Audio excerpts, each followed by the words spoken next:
If everyone in the gallery, please make sure your phones are on silent or off, just so it doesn't make any noise to interrupt.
Oh, of course. Are you already plugged in? Yes, ma'am. I just said. Yeah, I see that. I just wanted to test. Yeah, no, I figured that. I figured you would want to give me your opening. No, you can ask it. I said it to you. I don't care. No, I just wanted to. no, yeah, that's fine. Oh, I know, I love that. Oh, you got it. Yes. Yep. Or is it the witness stand or is it this one? Oh, no, you're right. It's on the screen. I just wanted to click. I'm trying to count down. I had too many buttons to push. I've just negotiated it already. There we go. Do you mind if I just click? Just, No, go ahead. just do a little click?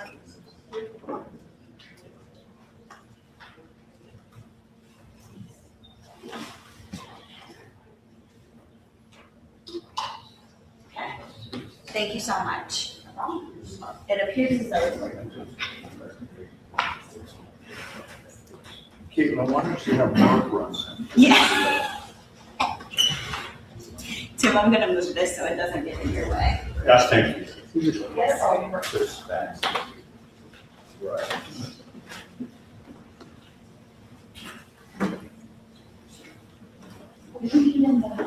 We need in the closet. I didn't want to lock you in if you need to get back in there, otherwise I'll just leave it down. No, well. Yeah, I do. Yeah, no, I won't. Okay. Okay, great, thank you.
number 21 CR 5052, State of Ohio versus Michael Jason Meade. Council on your appearances. Tim Merkel and Gary Schroyer on behalf of the state of Ohio. Good morning, Your Honor. May it please the court, I'm Mark Collins, 006-127. Caitlin Stevens, 0095589. And Your Honor, I'm Steve Golder, 37795. We're appearing on behalf of Mr. Meade, who is seated between this Steve and myself. We're here to proceed on this matter. Do we need to put anything on the record prior to bringing in the jury? I believe so. No, Your Honor. All right, let's go get jury.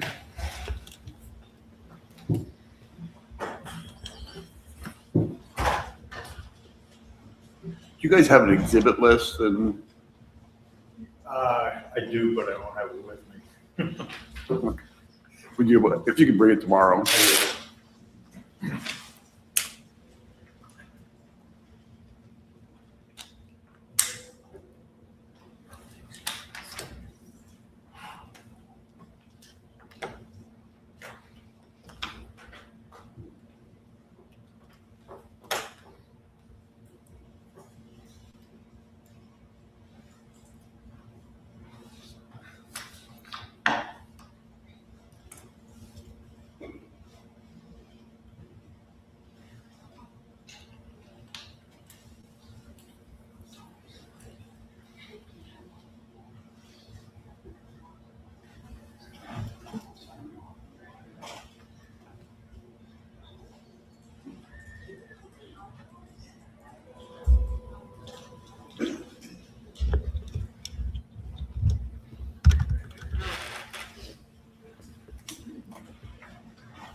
Sue, if Kate is doing anything, tell her to slow down. I got better. Well, it was better yesterday. It's Coops. Sue says she has a dirt clump, just in case.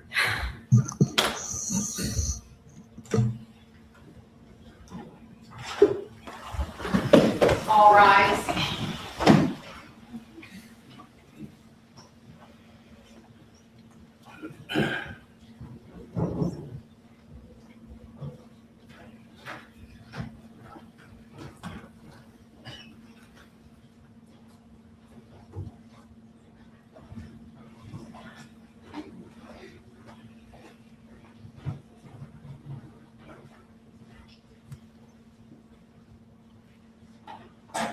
You have to go to the back row. Everyone get a seat.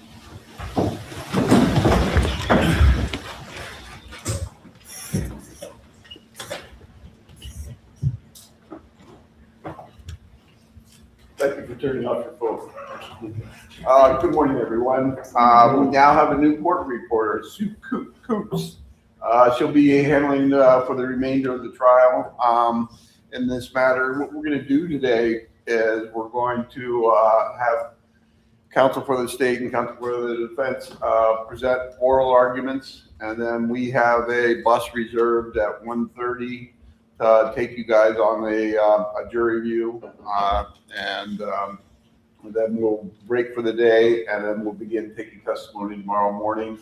Again, similar time, that if you can be here by 8:45, try and start by 9, but you know, I had another hearing I had to attend to earlier today.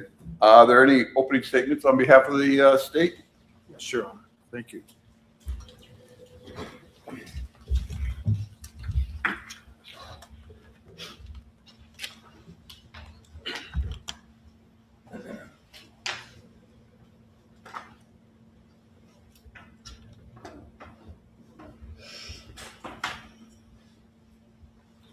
Counsel, will you please support, ladies and gentlemen. 6 shots in the back. That's what this case boils down to. 6 shots in the back. The evidence will show that on December 4th, 2020, the defendant shot Casey Goodson Jr. 6 times in the back, killing him. At the time, Casey had entered his house, was carrying a bag of Subways, and was listening to YouTube music on his AirPods.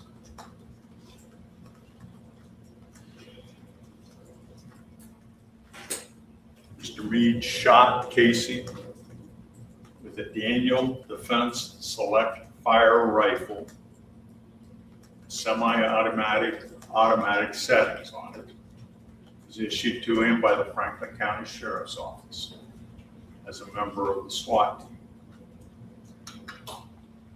The rifle was equipped with a laser sight.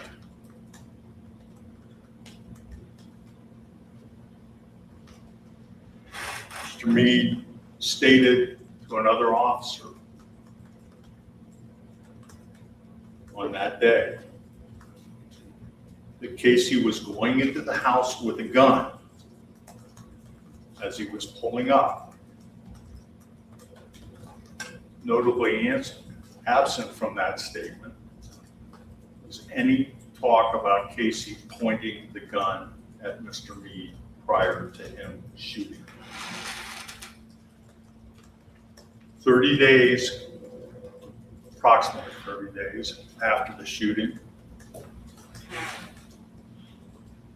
investigators received a written statement from Mr. Meade. In that statement, Mr. Meade said that before he shot Casey,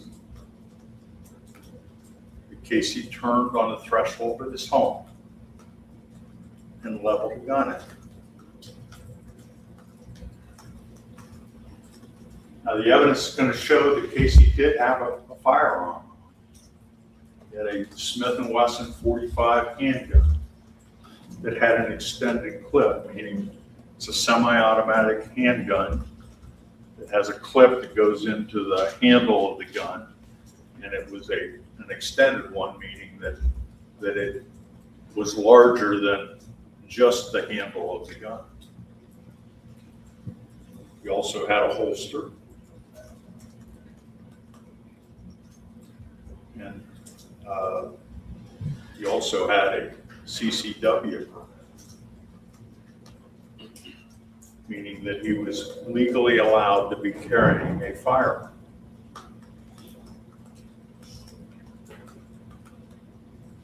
After the shooting, the police gathered photographs, or took photographs rather, documenting things as they were after the fact. Mr. Meade did not have a body camera on him, so there is no video of the shooting. Among the things documented was the gun that Casey was carrying, which was on the floor underneath Casey when Officer Meade turned him over from his stomach to his back. Casey landed face down with his hands out. The gun was underneath him, underneath his torso. Casey had been carrying a Subway bag. You will see photographs of where the Subway bag ended up. Didn't end up underneath Casey. Ended up off to the left between the stove and the refrigerator in the Goodson, or in the Payne kitchen. The house that Casey was entering was where he lived. lived there along with his grandmother, Sharon Payne, his uncle, Ernest Payne, his sister, Janaea, I think it's Jones now, she's now married, and a cousin. In addition, there were a number of young children that lived there as well. Ernest's daughter, I believe the cousin's daughter, Casey's little brother had been dropped off earlier that day and was in the home. One of the children, I don't recall which one, was actually sitting at the kitchen table eating a bowl of cereal when the shooting happened. That child immediately ran to her grandmother's room. And you're going to see that this is not a large house. This is a small house. The other thing that police documented were the keys to the house. They were in the door that Casey entered, still in the key latch of the door.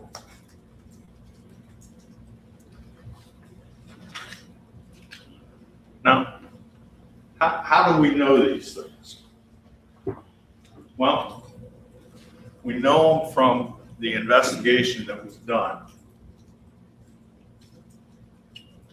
The police and later the FBI, and you'll actually have it, inspected the storm door that Casey entered through. There was a storm door and an inside door. The storm door swung right to left.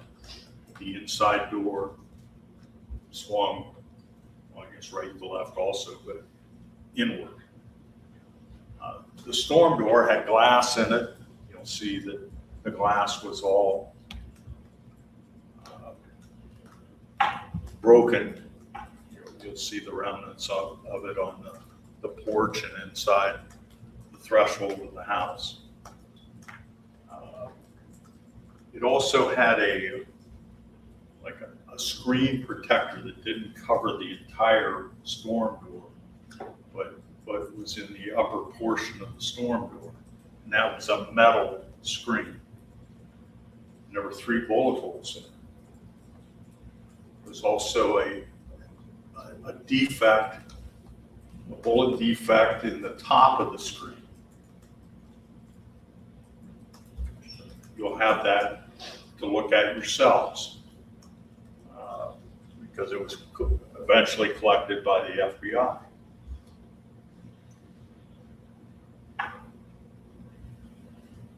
What else is there that relates to the shooting, the shots? Well, they collected 6 casings, spent casings, out in the side yard. And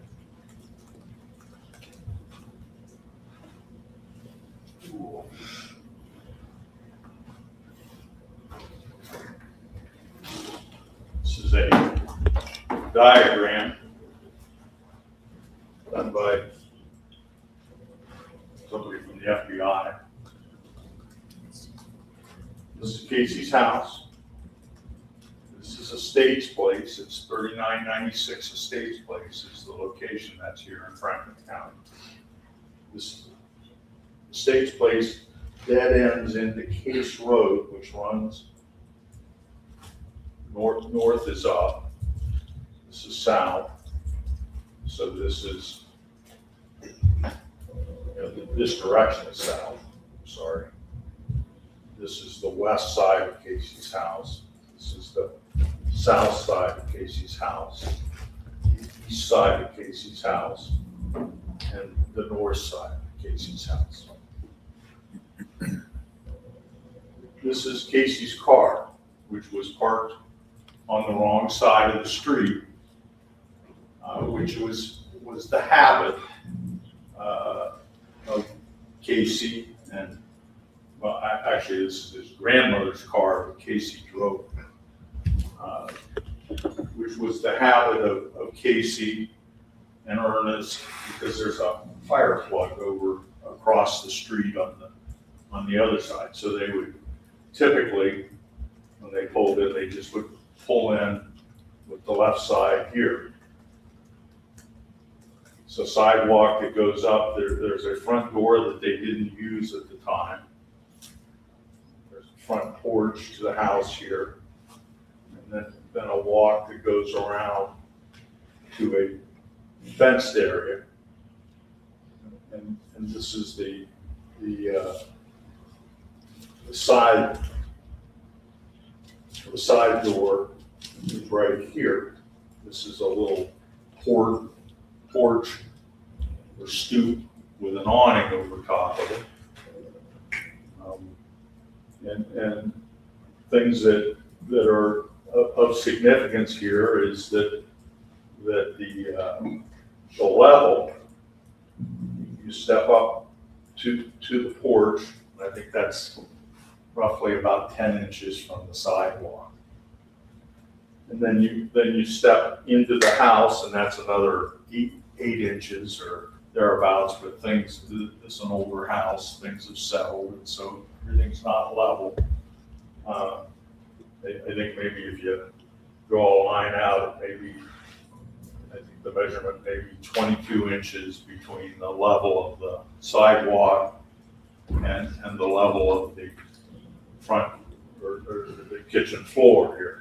This is an entryway in here. This is the inside doors that usually only swung about 90 degrees. Living room area out here. This was Sharon's bedroom, the grandmother's. This was Ernest's bedroom, and I think Janae and the cousin stayed in this room. Casey slept in the basement. He was down in the basement. One bathroom for this house, so bathroom time was probably pretty premium for them. Kitchen table here. This is the stove. This is the refrigerator, and then this is a little passway goes by the bathroom and to the hallway to the bedrooms. Casey ends up right in this area right here is where he falls.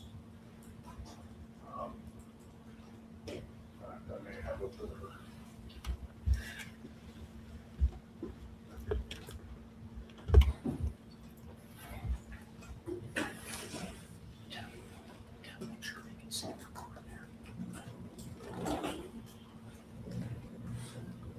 I hope I'm not blocking anybody. Not a very good window. This is just a larger version of the house, so you can see the interior of the house here.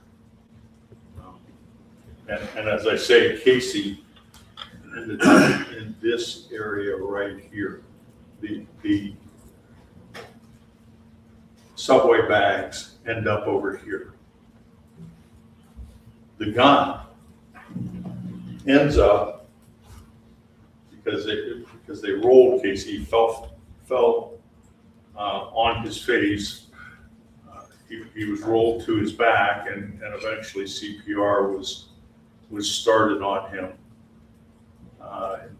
until the medics arrived, and then the medics took over. And that's all done in this area. The gun is photographed right around in here.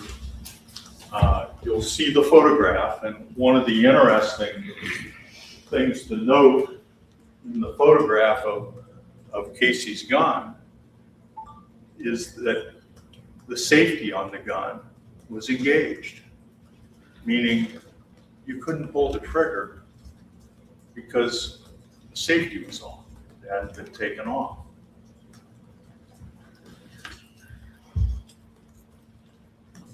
Now, what do we know about the shots? Well, we know there's 6 of them. They're documented by the coroner in the autopsy. They're all on the back side. One's in the buttocks. They all traveled back to front.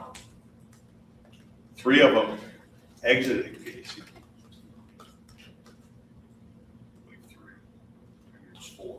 Four exited Casey. 2 of them, the coroner recovered the bullet still in Casey during the autopsy. There are 3 shots in Casey's upper back.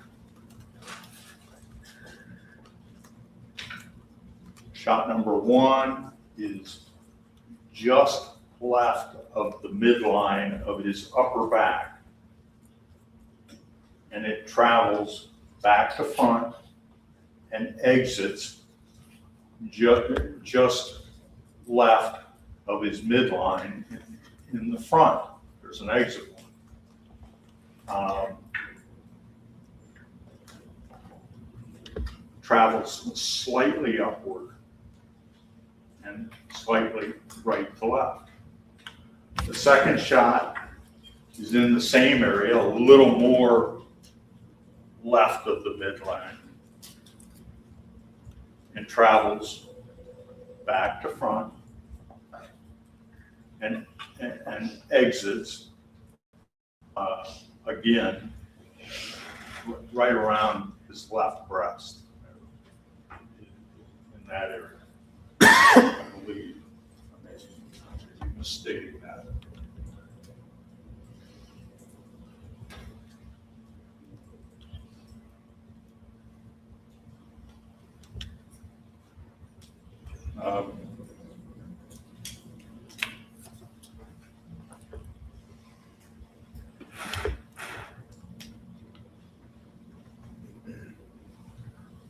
The third shot is a bit further left on Casey's back, and again travels in the same general direction back to front and exits further left of his midline in his front.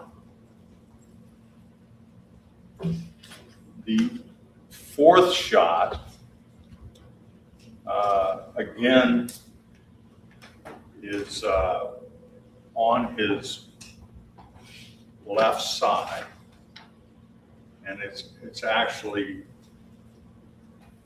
comes in at the, and by the way, Casey was much slimmer than I am. He was 23 years old at the time. And it went into his left side and actually took a fair amount of flesh. It's a very ugly wound. And it is much sharper upward than the first 3 shots.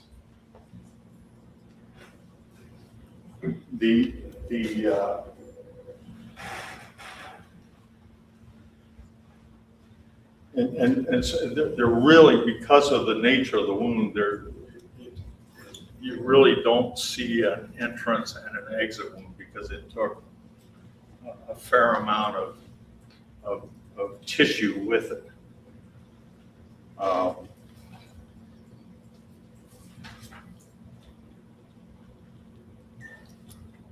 The fifth shot is in his lower right back, and it has a rather dramatic upward trajectory. And I believe the coroner recovered the bullet, or a deformed bullet, in Casey's front side. It did not exit. Um, and certainly consistent with when the shot came in, the body being bent in some sort of position like that, as opposed to the first three shots, which it's an upward trajectory, but it's not an acute. I think that's a geometric term. I wasn't very good at geometry either. And then the fifth shot, or I'm sorry, the sixth shot was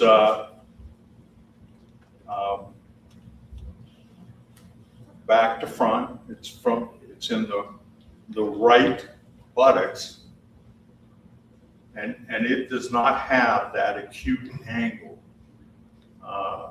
and it travels left to right, and the bullet was recovered in casing. So how do we know about the Subway sandwiches? Well, Casey we have a receipt showing that Casey purchased 2 or 3 Subway subs just within 5 or 10 minutes of when the shooting occurred. The shooting occurred right around noon on December 4th. We have the bag on the floor. We also have stills from video at the Subway store that showed Casey exiting the store carrying a Subway bag, out in the parking lot heading to his car carrying a Subway bag.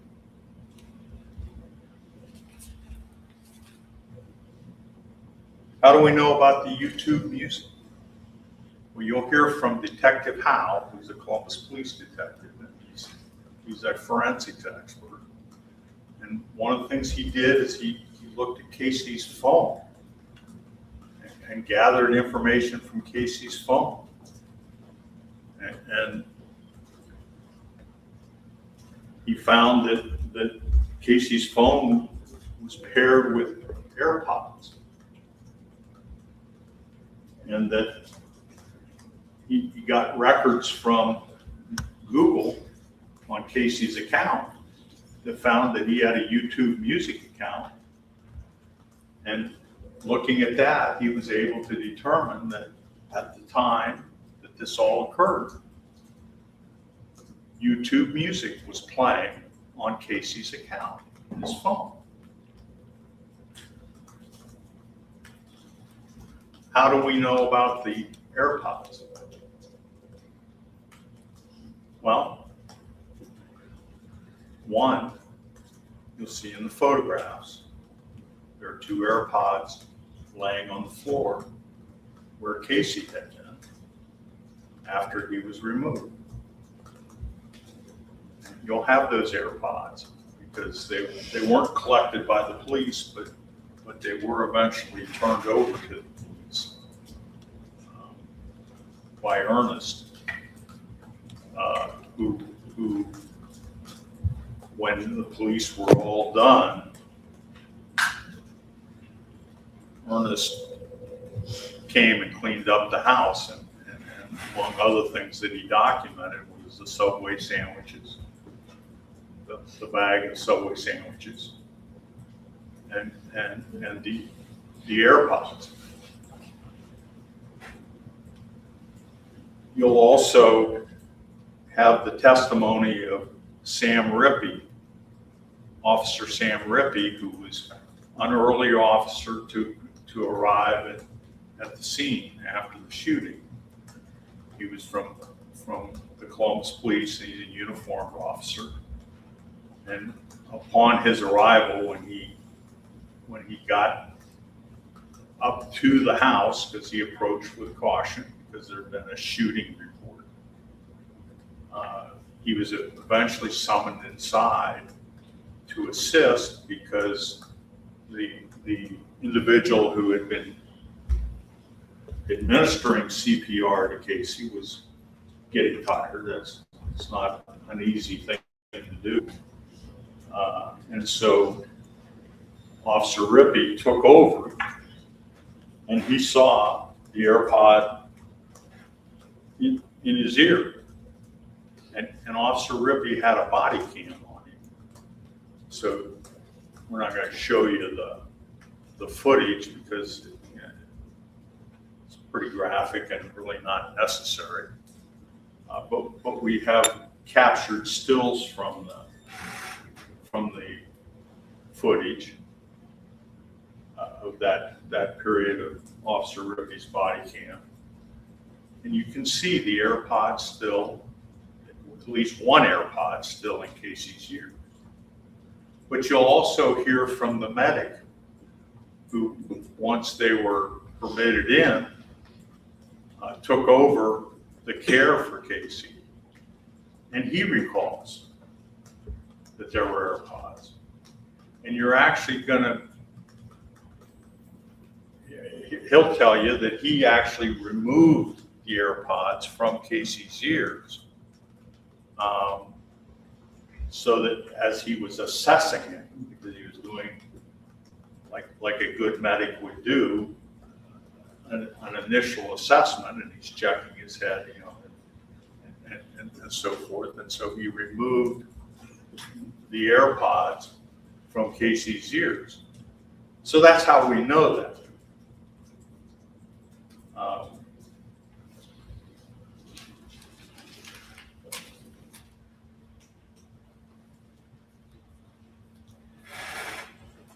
We also recovered a cloth holster that Casey had in his front pants that carried his Smith & Wesson. And you're going to have the ATF weapon trace to look at that'll show that this weapon was purchased by Casey lawfully.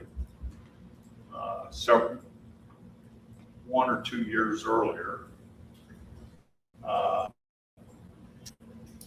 And the officers who eventually recovered the weapon will be able to tell you that it hadn't been fired, it was fully loaded. There were no empty rounds. And Officer Rippey saw the holster, so did the medic, and I believe so did one of Mr. Meade's colleagues, Officer Ryan Rosser, who was one of the first officers on the scene. You're going to have the photographs of the keys in the door to show that they were still there. Even after Casey had been taken away, they were still there, right where Casey had used them to unlock the door. You're going to have a still shot from Officer Rippey's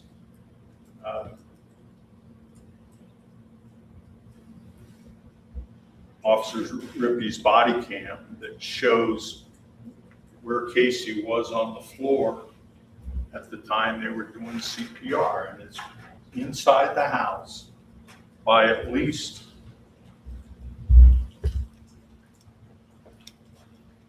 2 to 3 feet. And he's lying right in this area right there. Not back here, not on the porch, but inside the house.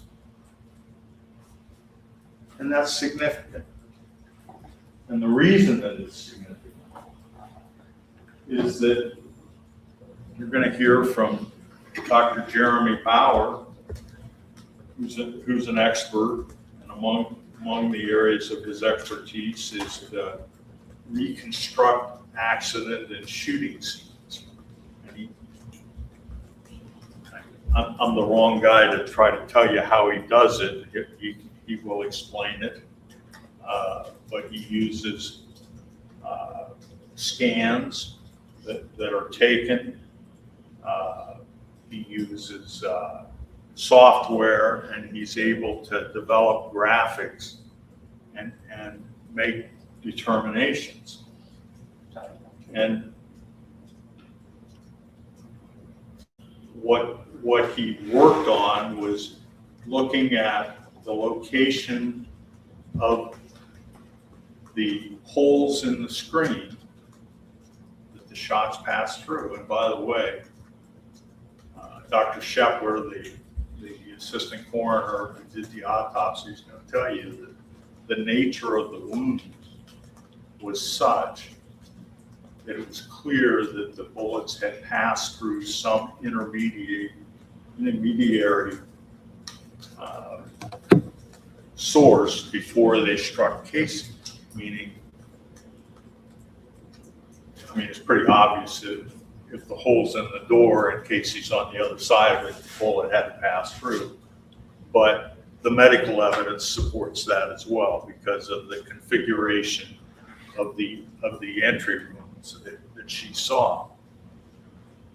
And so Dr. Bauer took those and looked at them, and he was able to determine that Casey's level at the time that he received the upper back shots didn't line up with any of the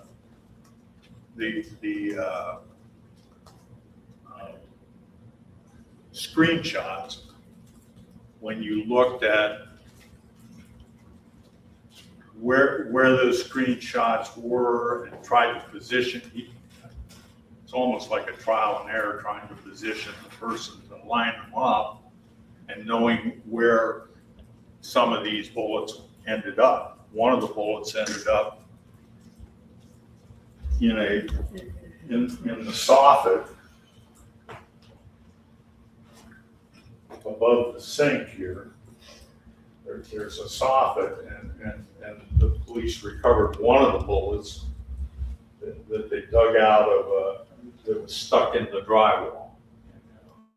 I think there was a picture there, and it hit the picture, the frame of the picture, and demolished that and stuck in the drywall. There was a microwave that was sitting over here. Another of the bullets that they recovered, they dug out of the microwave. They believed that there was a third bullet that had penetrated the soffit and was back in the open space that had all been boxed in and stuff.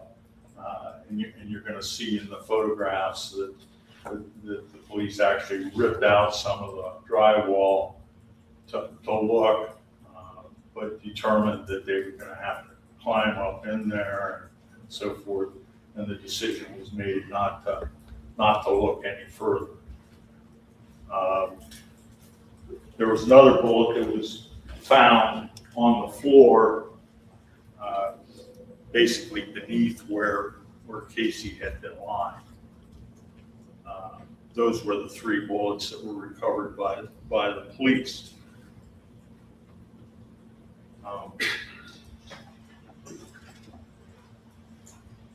Now, back to Dr. Bauer. What Dr. Bauer determined was that the lower shots to Casey did in fact line up once you position Casey at the level of the kitchen floor. And because of the lack of damage, and this is a very narrow space, I encourage you when you go on the jury view to step up on the porch and look inside the kitchen areas to get some concept of how tight the space is here. There was no bullet damage to the interior door. There was no bullet damage to the wall right opposite. All of the damage was on in to the kitchen.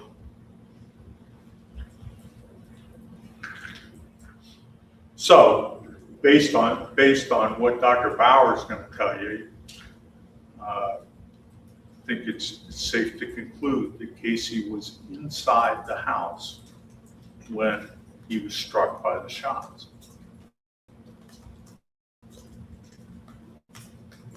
Now, how'd this come around? Because as the judge told you, there are two charges here. There's murder and reckless homicide. And the murder charge says it's not purposely, it's not intentionally killing someone. It is that the charge is that Mr. Goodson or Mr. Meade knowingly caused serious physical harm to Casey that resulted in his death. Talked yesterday about mental knowledge. You're going to have to determine when somebody's holding a semi-automatic rifle with a laser sight that he's got fixed on you, and pulls the trigger and fires 6 shots. Is that knowingly causing serious physical harm? That's for you to determine. But how did we get here? Well, you're gonna learn that on December 4th,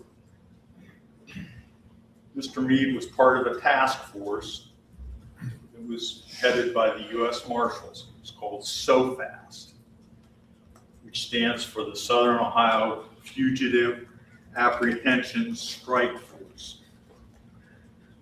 And that as a member of that, what SOFAST does is they look for people who have arrest warrants for them.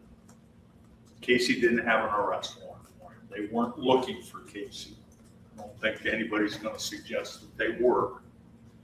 But they were looking for another individual that lived on a State's Place. And so the SOFAST team, along with, I think, either the Franklin County Sheriff's SWAT unit or Special Investigation Unit, I'm not sure which, were out there that day looking for this individual. And they made contact with that individual's mother. He was not around. They searched the house, and they were leaving for the day. They were satisfied that he wasn't there, and so they were chalking up that, okay, this one we'll look for on another day. So they were leaving that day, and getting ready to head back to home or the office or whatever.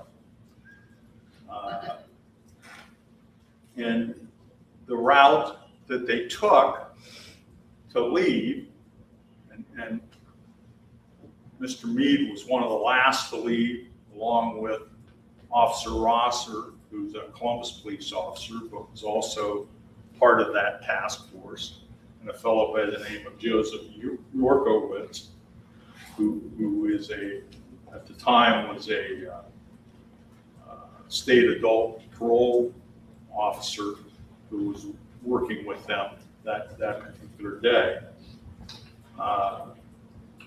We're leaving. Mr. Meade was driving a Marshall issued pickup truck, had no markings on it, but it was equipped with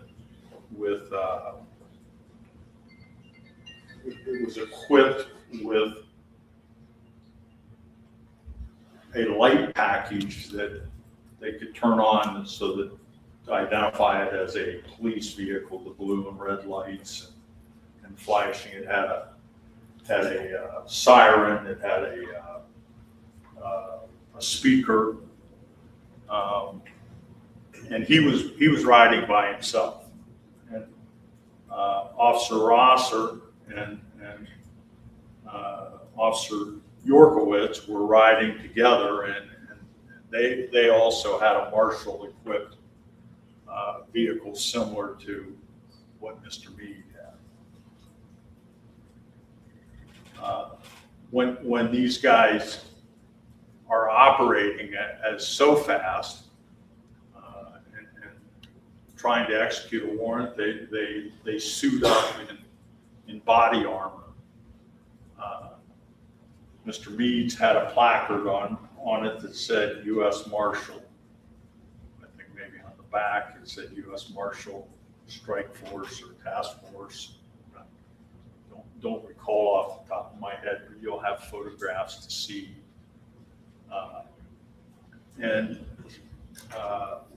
Because they were done for the day, they'd taken off their equipment and geared down. So they get in their trucks, and Mr. Meade was first, and he exited Estates Place onto Ferris Road, which Ferris Road is one street east of Carl Road. It runs parallel, and he travels up to the traffic light at Carl and Ferris.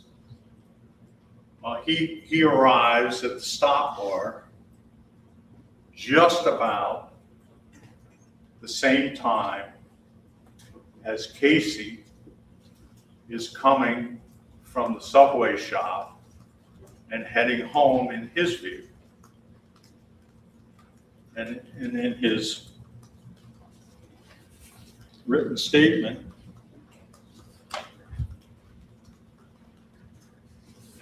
Mr. Meade said,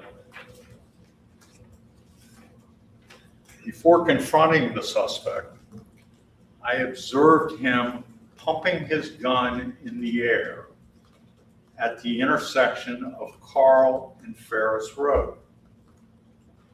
He appeared agitated and looked as though he was yelling as he pumped his gun. I could see the suspect clearly since his vehicle was only about 10 feet from my truck, and I was sitting in an elevated position relative to his car. I could also see that the suspect's gun had an extended magazine.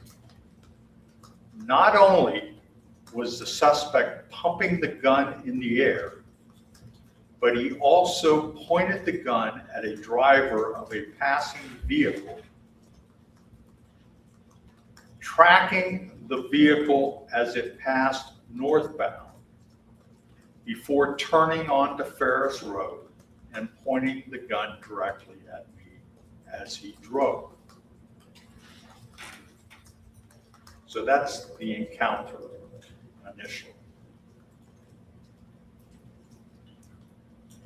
Now, what Mr. Meade didn't know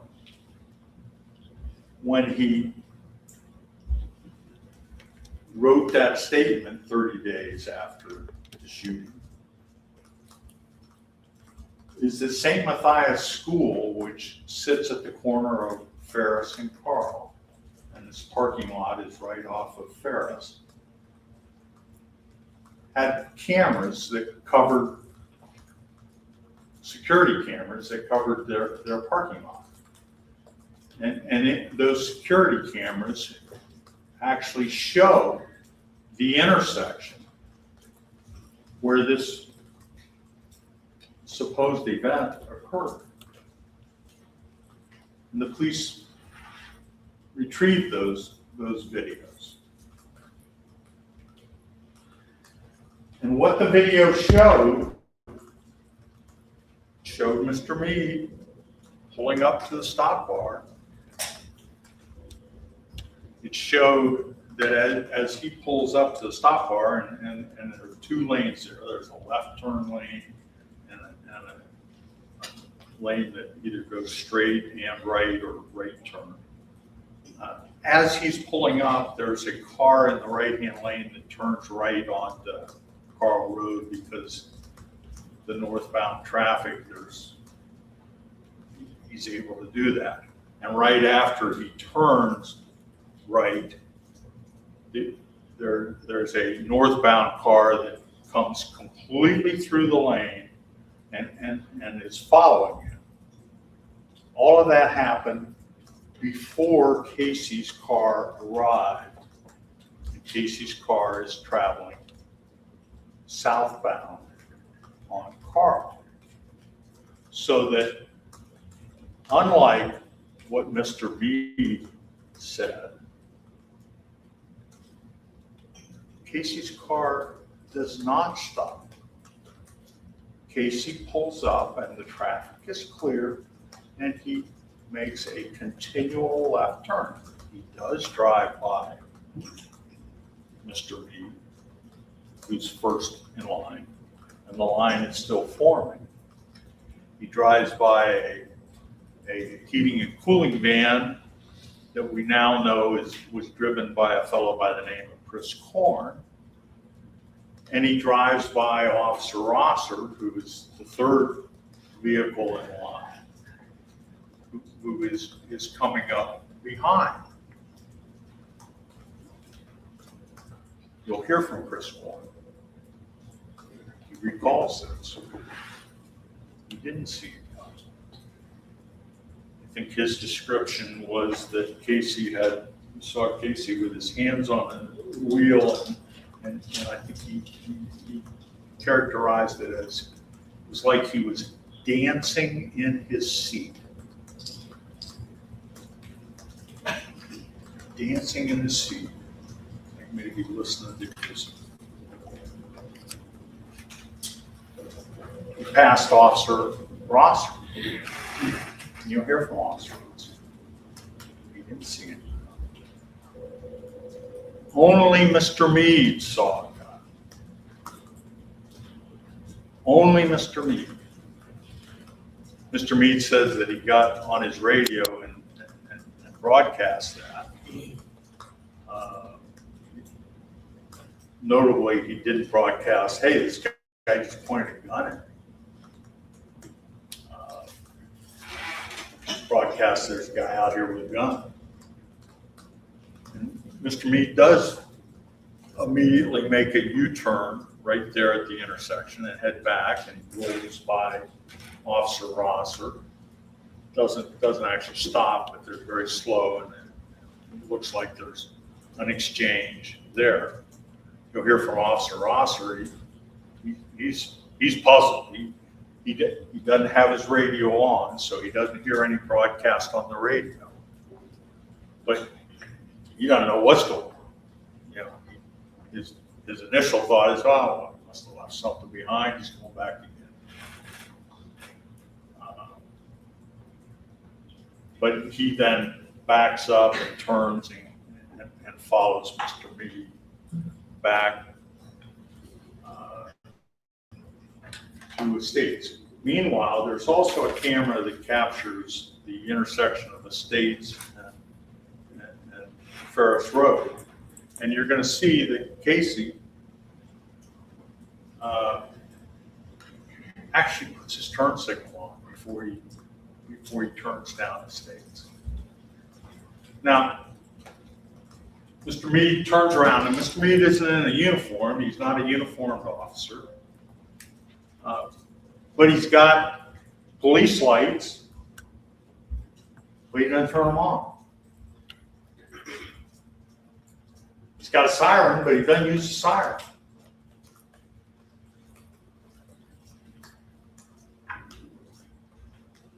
Mr. Meade then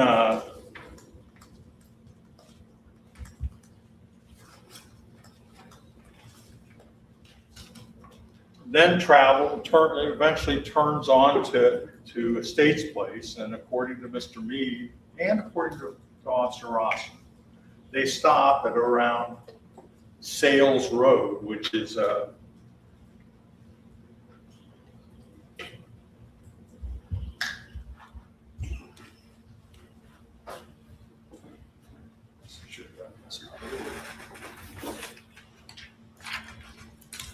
Here's a map of the area. Might help a little bit visualize this. This is the Ferris Road intersection. This is where the first encounter actually happens.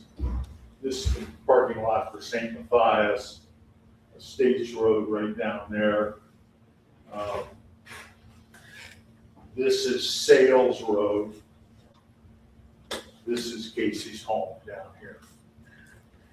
This distance is roughly 100 yards, about a football field. So, according to Mr. Meade in his written statement, and according to Officer Rosser, Mr. Meade stops right around here, and Officer Rosser does as well. Mr. Meade says he can see Casey's car down at his house, and he sees Casey out of his car. Mr. Meade then jumps at him and starts putting his body armor on. In his written statement, he said, "I was not wearing my tactical vest, so I pulled into the western side of the road," that would be Estates, "near the intersection of Estates and Sales Road, several houses north of the suspect's car. I quickly got out and went to the bed of my truck. About that time, Officer Rosser and Yorkowitz pulled beside me and asked, 'What's going on?' I started putting on my tactical vest and yelled, 'He's right there in the car at the end of the street,' or something to that effect. Rosser asked who I was talking about, and I yelled, 'The guy with a gun.' Just then I put on my vest. The suspect got out of his car, still holding the black pistol in his right hand. I yelled, 'That's him right there. He's still got the gun in his hand.' In response, the suspect looked directly at me, then turned away and started quickly moving toward the house located at 3996 Estates Place. He also appeared to have a plastic bag in his left hand."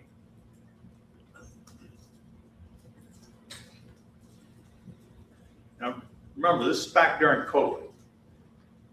Casey also had a mask on, like people were wearing back then.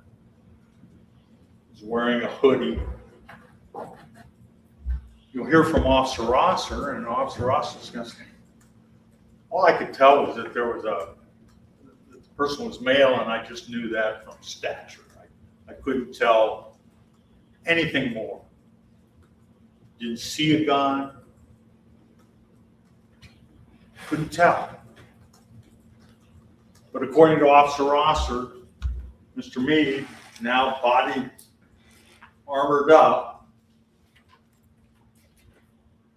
with his rifle, not his handgun, but his rifle, jumps back into his truck and heads down the road. Rosser's trying to put his body armor on and says, "Oh, I'm not ready yet." So he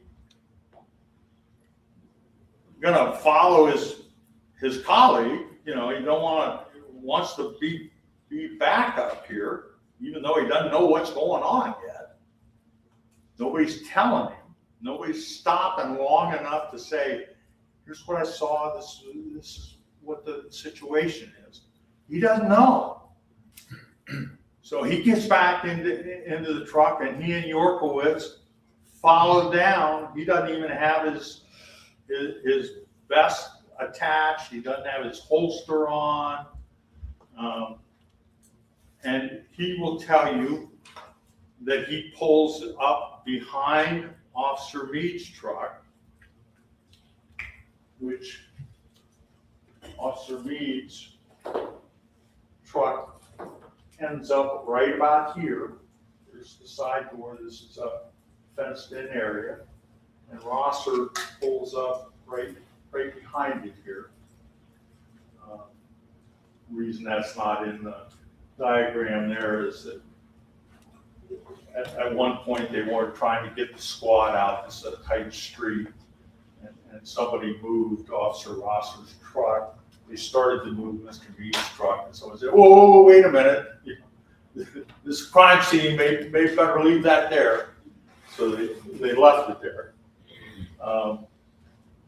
But Officer Rosser pulls up. There's these are rather large trees. He can't see anything as he pulls up.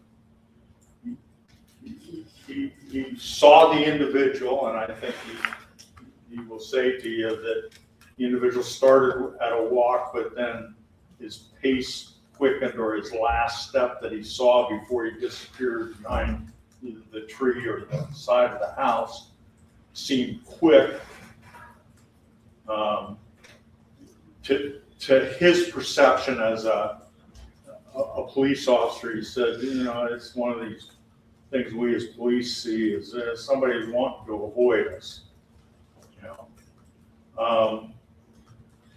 But as he pulls up and he's opening his door, he hears gunshots. And then he hears, "Show me your hands."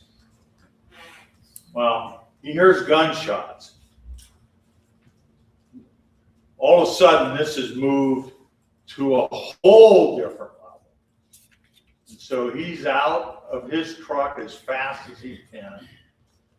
He doesn't worry about buckling his vest or buckling his gun belt, because he's got to put the vest on first and then the gun belt. And he actually drops his gun belt on the sidewalk right around in here. As he comes up, and when he comes up, Meade is inside of this gate with his rifle, and he can't see anything, And so at that point, he follows Meade into the house, or may have even led the way into the house. It's not totally clear. And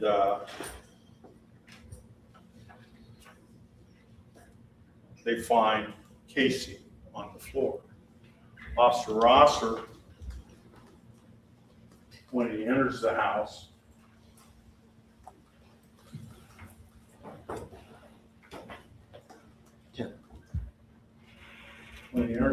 this door is like this. He kicks that door all open, and you're going to see it's in that position in the police photographs.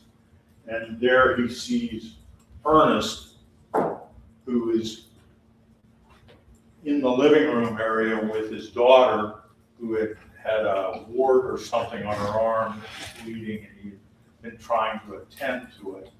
And Officer Rosser, probably in not the nicest way, said, "Get on your knees, don't move, or I'll shoot you." Wants to take control of the area. Officer Yorkowitz quickly is behind him and replaces him at the door there.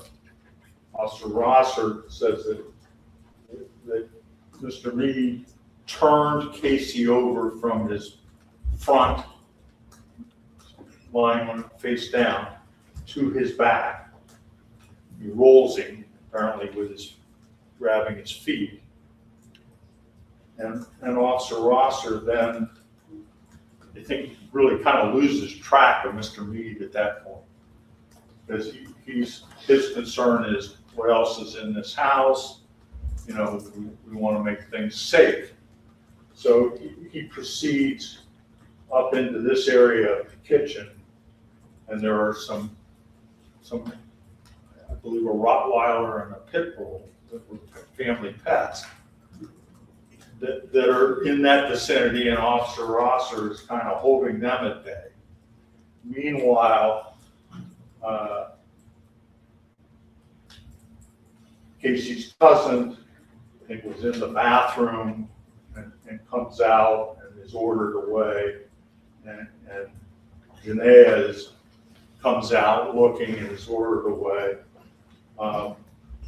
As I said, there was a small child having cereal at the table when the shooting occurred.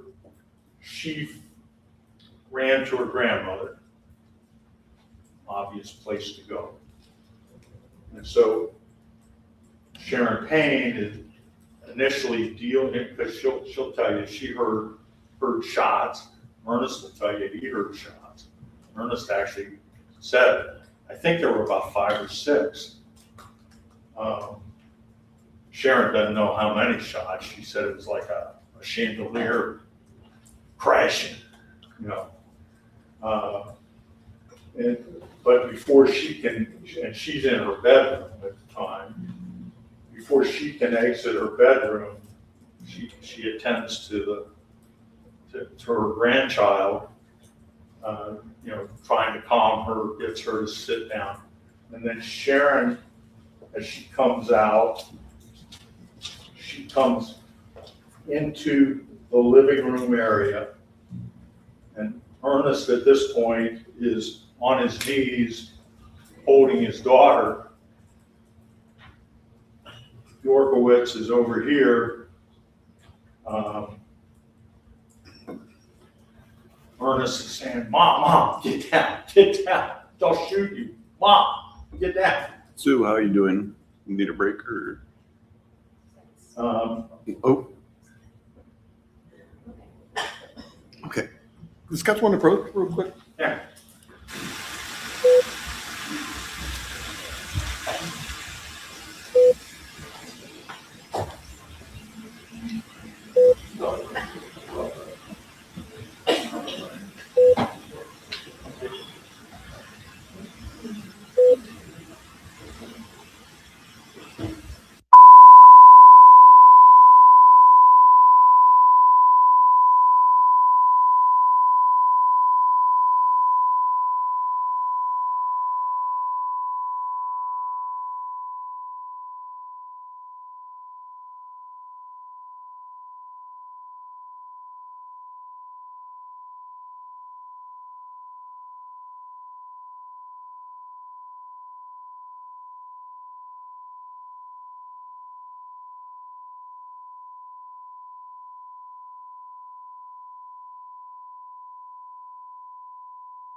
Morning break. Sue would scream at me, yell at me if I didn't take a break. I need to read this. I always forget to read it to the jurors, so my staff made and puts it right on my desk. Do not discuss this case among yourselves. Do not permit anyone to discuss it with you or in your presence. It is your duty not to form or express an opinion on the case until it is finally submitted to you. About a 15-minute break. All rise.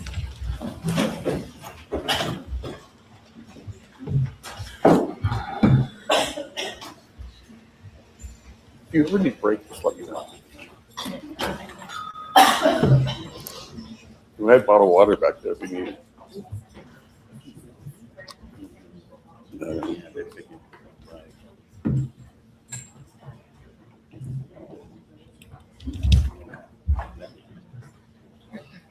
Guess my orders don't mean anything. My orders don't mean anything.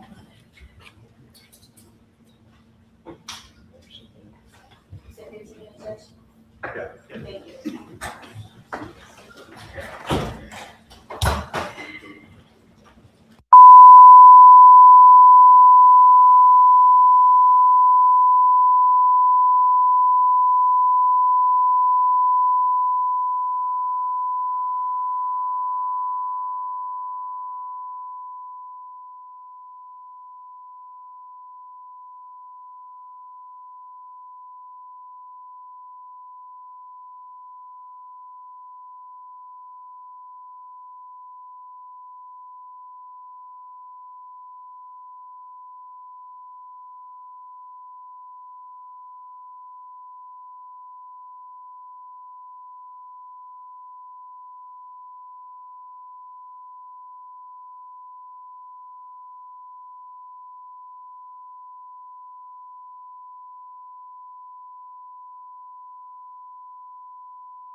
Back on the record, 21 CR 5052. Do we put anything on the record prior to beginning the jury? No, Your Honor.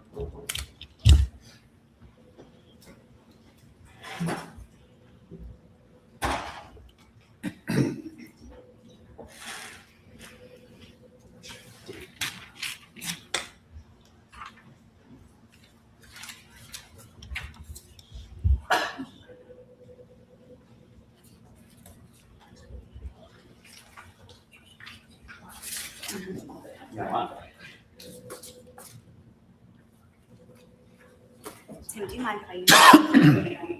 I'm sorry. Do you mind if I use your easel when you're done? Oh, no. Okay. Oh, thank you. That's the old school. Are you guys gonna need, PowerPoint, Your Honor. Yeah, Rachel's got it. Well, I tested it already. okay, so We should be. I didn't know whether we needed a break or anything between. I know. Maybe just to set it up, just pause, Just not break. Okay.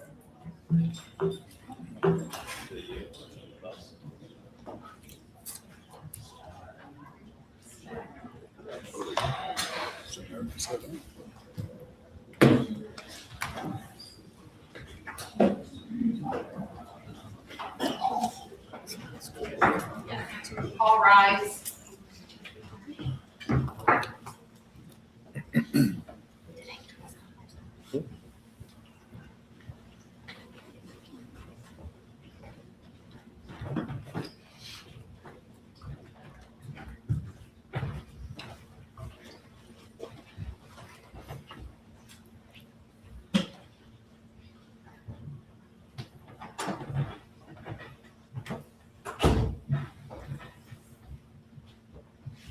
Everyone can have a seat.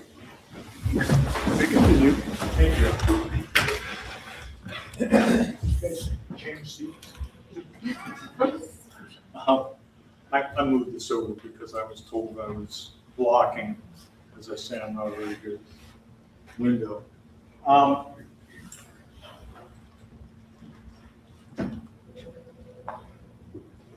want to go back to the intersection. I read to you a portion of Mr. Meade's statement about what he said happened here at the intersection of Carl and Ferris. And in another portion of his written statement, I think he may have actually said it even more clearly or more detailed.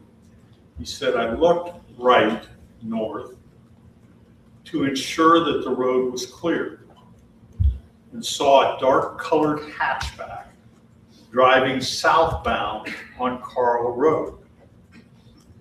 That vehicle approached the intersection in the left-hand lane, signaling that he was turning left, east onto Ferris Road. The vehicle stopped to wait for northbound traffic to clear. And as it did so, I saw the driver had a black handgun with an extended magazine in his right hand. He had the gun raised above the steering wheel, held sideways, palm down, aimed towards the windshield. He was repeatedly straightening his arm forward such that he was pumping the gun towards the windshield, then pulling it back. He also appeared to be yelling as he pumped the gun, but I could not see what, if any, he was saying. A car traveling northbound on Carl Road approached the intersection, and the individual aimed the gun at the driver of the car. The individual tracked the driver with his gun as the car traveled north, but I did not see whether the driver reacted to the gun. And as I told you, there's a video from St. Matthias, from the parking lot here. It shows all this, and it just didn't happen.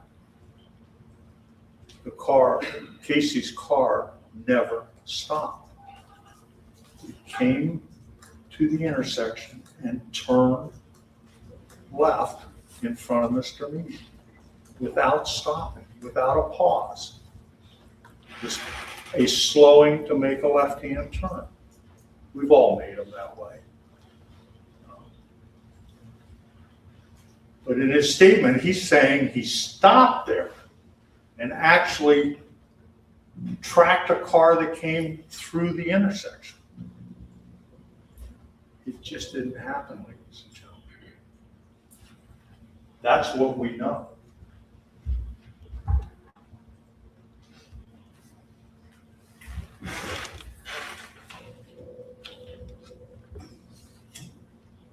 Mr. Meade also talked about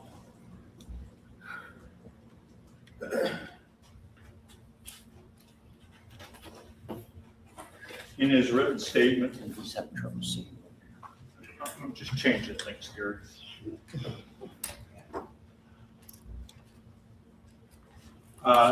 He talked about in his written statement, and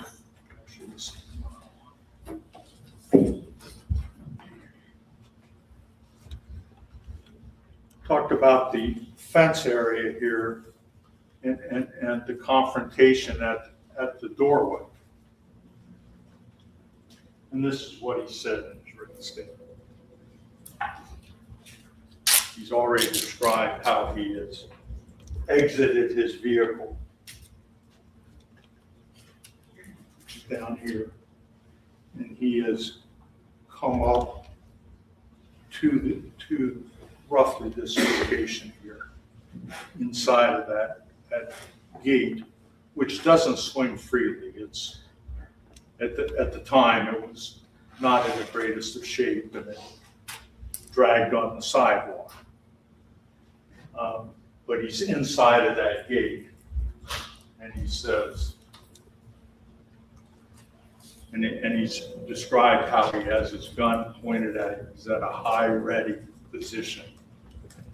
And he says, but the moment after his shoulders drooped, that being Casey,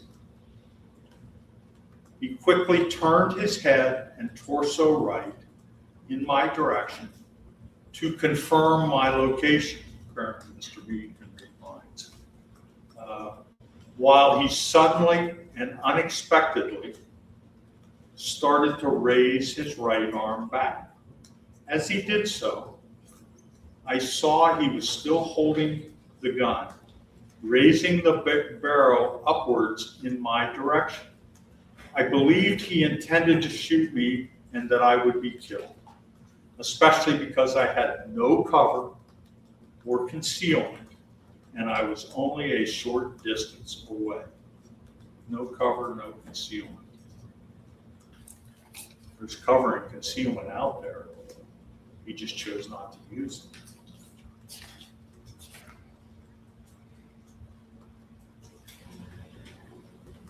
I screamed, dropped the gun, and moved left, north, as fast as I could in an attempt to escape the path of the barrel of the gun. He refused to drop the gun, however, and after taking a step left, I fired at the suspect. Again, you're going to hear from Dr. Bauer.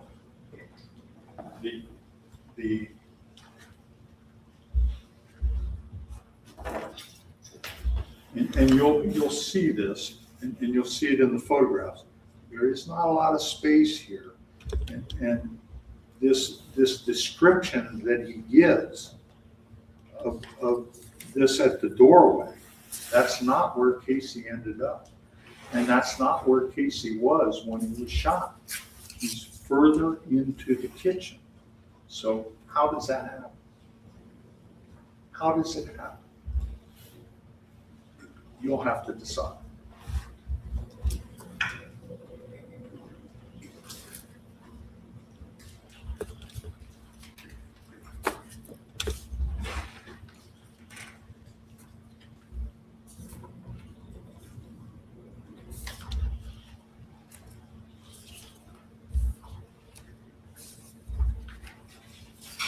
We also have another statement from Mr. Meade.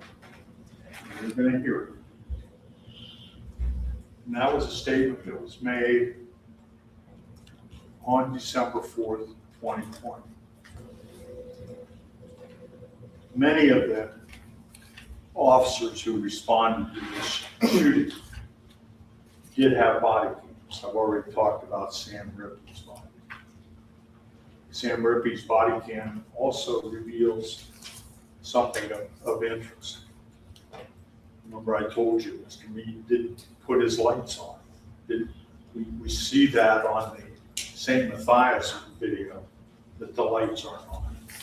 But the reason we know the lights aren't on the States is because Sam Rippey's video, as he's approaching the house, you can see Mr. Meade's truck and the taillights, and we can see that the lights are not activated. Now this is after the shooting, when other Marshall task force officers have arrived and they're trying to clear the house of the occupants. The first person to be removed from the house was Ernest Payne. Makes sense because he was right there in the living room. They made them go out the front door, which was a difficult door to get through, but they were able to force the inside door open. And actually, as Officer Rippey is approaching the house, we see Ernest coming out holding his daughter from the front of the house. So we know it's after the shooting. We know there are officers all over the place. Nobody knows what's going on. They're trying to figure things out. And we can see Mr. Meade's truck parked approximately where it shows in the diagram. And the lights aren't on. And then something odd happens. As Officer Rippey is approaching, and the medics are on the scene, but they aren't in the house yet because the protocol is they've got to clear the house before they allow the medics into the house. And as Officer Rippey approaches, we see Mr. Meade coming out from this area. He appears from this side of the house, and he's heading across the yard, and he says, "Hold the medics."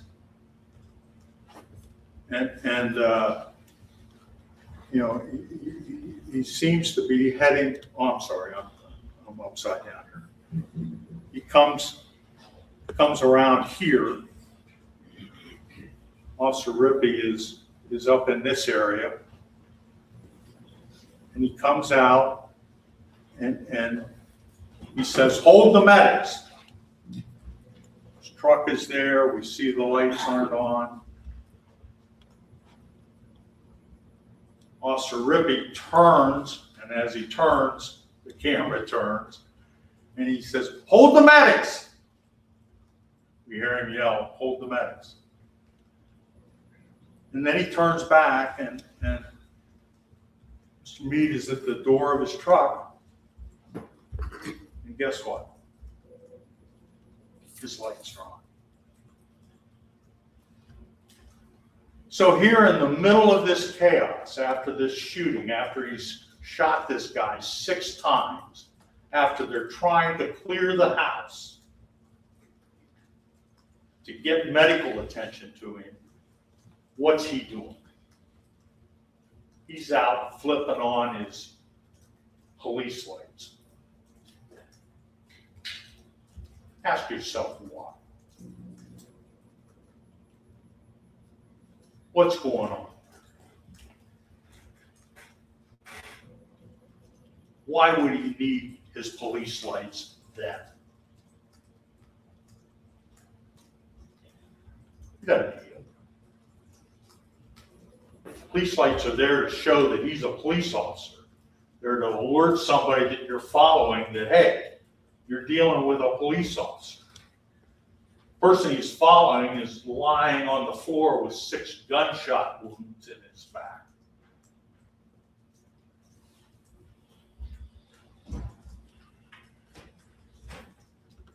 You'll also see a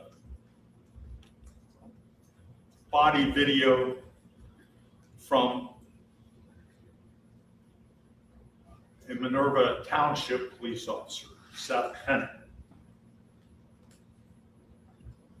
And he wasn't part of any conversation, but as he is walking by the front porch, he hears, or his body cam picks up Officer Meade speaking to another officer on the porch. The officer says, "What happened?" So Meade first gets interrupted, and the family has now been removed from the house, and he goes down the sidewalk and says, "Folks, you gotta stay back, you gotta stay back." And then he comes back up on the porch and he says, "He was going to the house with a gun. As I pulled up, he was going in the house with a gun." And the other officer said, "Really?" No, it doesn't say, as he said 30 days later. He turned the barrel and pointed at me. He doesn't say, "I was in fear for my life." He said, "He's going in the house with a gun." That's what the evidence is going to show, ladies and gentlemen. You will have to decide whether this is knowingly causing serious physical harm to another that resulted in their death, or a justified shooting. You'll have to determine that based on the evidence that is presented here in this court. Look at all the evidence carefully. Listen to the testimony. Consider the testimony. Consider the credibility of that testimony. Consider the physical evidence, which I submit to you is overwhelming in this case. Physical evidence, and I'll remind you, no one saw a gun until Casey was lying on the floor having been shot, other than Mr. Meade. No one.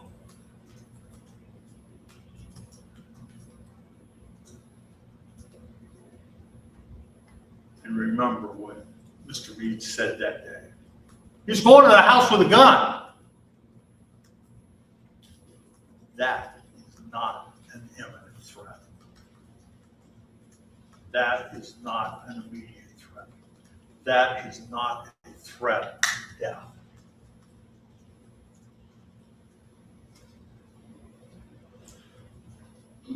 Ladies and gentlemen, we accept our burden. We welcome it. And I submit to you that when you have considered all the evidence in this case, you will determine the state met its burden. And that this was exactly what we have charged: murder and reckless homicide. Thank you.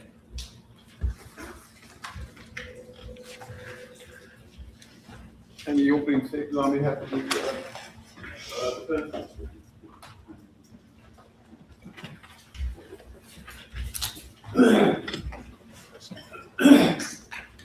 May I have a moment to settle, Your Honor? May? Thank you very much. What? Sorry.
Turn it on ours. Oh, do we have to?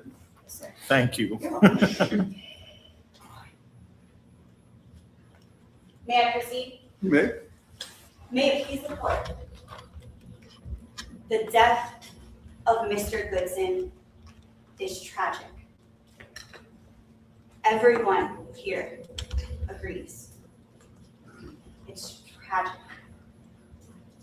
Everyone also agrees that on December 4th, 2020, Mr. Goodson was armed with a loaded semi-automatic handgun with an extended magazine.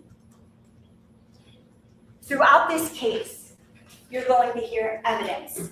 You're going to see pictures, diagrams. You'll hear witness after witness after witness take the stand. And I want you to keep coming back to one piece of evidence. One question I want you to continue to ask yourself time and time and time again. After you've listened to 3 weeks of witness testimony, after you've seen photograph after photograph after photograph, after you've looked at the diagrams, ask yourself one question. Why did Jason do a U-turn in the middle of an intersection? And when you go to answer that question, when you link up that question with the evidence that you'll see, with the photographs, with the diagrams, with the witness testimony, the answer to that question will be the only answer that logic dictates. Because he saw Mr. Goodson point a gun. That's why Jason did the U-turn in the middle of the intersection. Now, Jason told investigators in his statement that he saw that semi-automatic handgun with an extended magazine 4 separate times on December 4th, 2020. And before I get to walking you through those 4 separate times that he saw the gun on December 4th, 2020, I want to talk to you about what an extended magazine means. Because to a trained eye, to a law enforcement officer, an extended magazine is important and it's distinct for 2 reasons. Number 1, the person who has that extended magazine has made a deadly weapon deadlier because it has the capacity to hold more bullets and fire more rounds. That may not mean anything to me or you, but to a trained law enforcement officer, it means something. The second reason it's distinct, as Mr. Merkel demonstrated to you, because that extended magazine sticks out further than what a normal handgun would look like if you were holding it and pointing it at somebody. That extended magazine sticks out further, and law enforcement know that. Jason tells investigators that he saw that extended magazine in his written statement. He saw that extended magazine 4 separate times, and he's able to identify it because Mr. Goodson pointed it at him 2 out of those 4 times. So let's walk you through generally the 4 times where Mr. Goodson had a gun. This is the intersection of Carl and Ferris. It's just an overview of Google image map, certainly not from December 4th of 2020. But to give you an idea of where we're at in the city, there's an intersection, Carl and Ferris. Now, none of these cars are the same colors, but I made them brighter so that you guys can easily identify them. The blue represents Jason Meade, and the orange represents the Nissan Versa that was driven by Mr. Goodson. Mr. Meade is stopped at that intersection as he sees Mr. Goodson approaching that intersection. What do we do when we're stopped at an intersection? We observe, we look around. Jason has a clear view of oncoming traffic to his right and oncoming traffic to his left. He's seated in a Ford F-150 that's got a higher vantage point so he can see into the cars as they are coming and as they are going.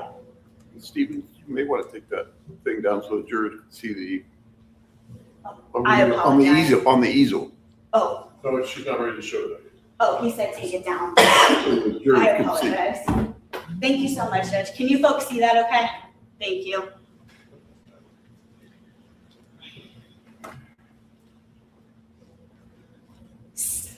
Parked behind Jason at the intersection is a witness, Chris Korn, who Mr. Merkel told you you'll hear from. And I'll show you the video. Pay attention to that video as Mr. Korn pulls up to that intersection because he really doesn't stop.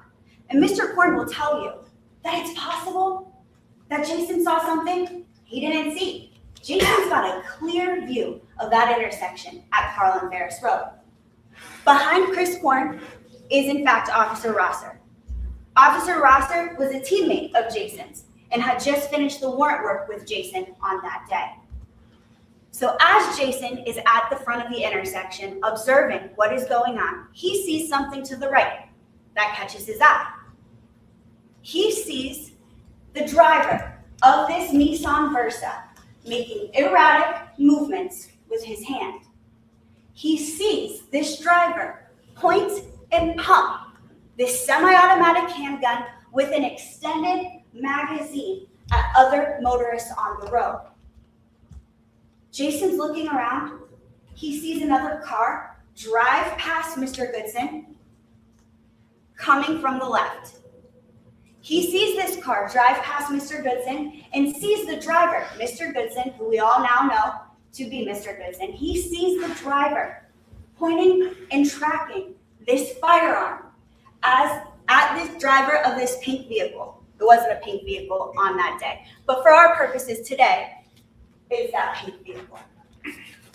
Jason sees that. The driver drives right by Mr. Goodson, who again points his gun. Jason is observing all of this. What does he do when he's observing all of this? He radios to his team. Now, Mr. Merkel didn't read for you what it was that Jason Meade told investigators that he said on the radio that day. But what he said was, hey guys, if you're still here, we got a guy waving a gun here at the intersection of Carl Road. That's what he's trained to do.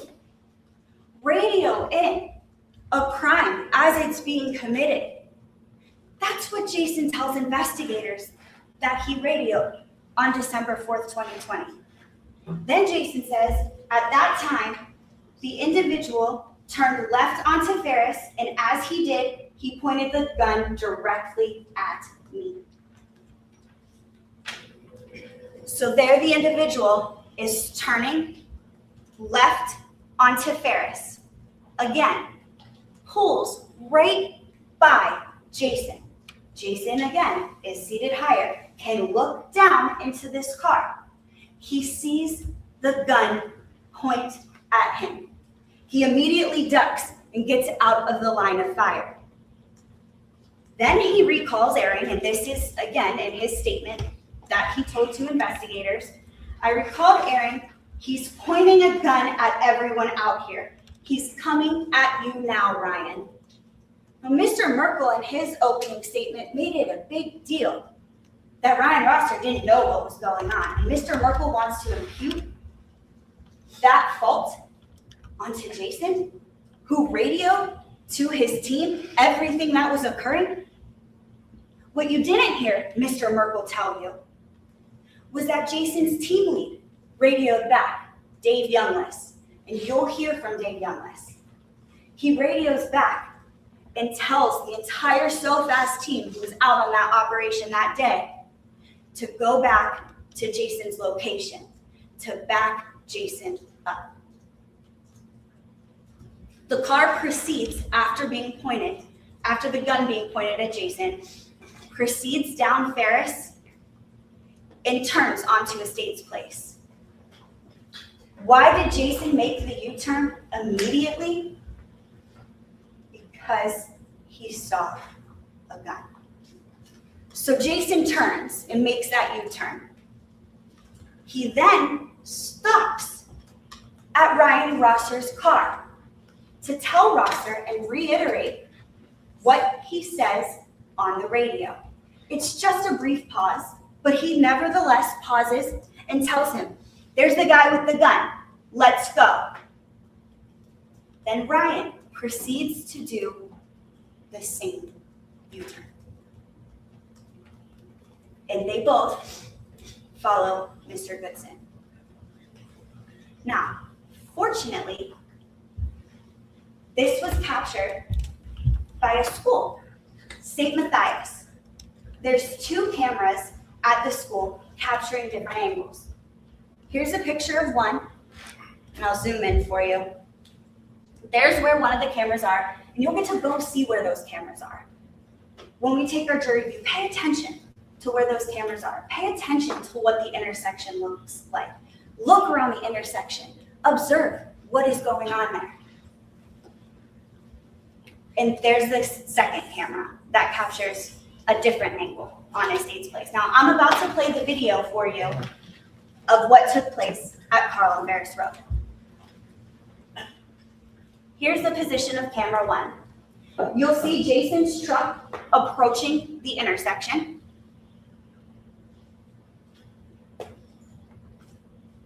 You'll see Mr. Korn's van approaching the intersection. And you'll see Ryan Rosser's truck approaching the intersection. You see Mr. Goodson make a U-turn, and Jason immediately makes that U-turn. Why would Jason make a U-turn if he did not see a gun?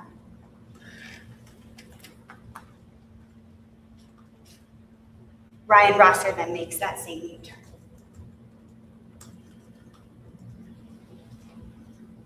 Now, this is a zoomed in portion of that same video I told you, or I just showed you. There's Jason's truck approaching the intersection. There's cars going by Jason. He stopped at that intersection.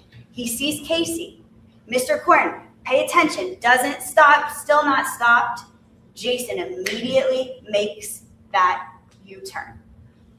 Why would he make a U-turn if he did not see a gun? You'll see Mr. Rosser make that same kind of U-turn. He has to back up, but nevertheless, he goes in the same direction.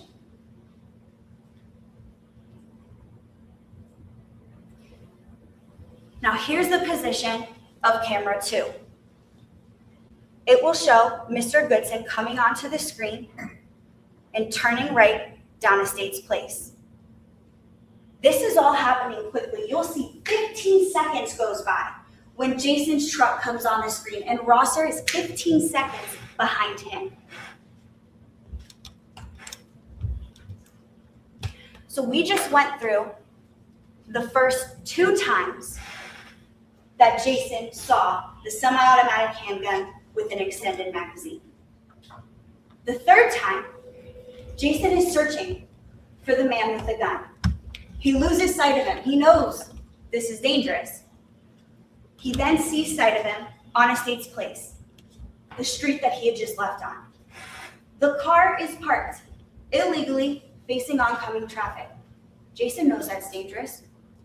So he sees that car parked and he realizes, oh my God, this guy's got a gun.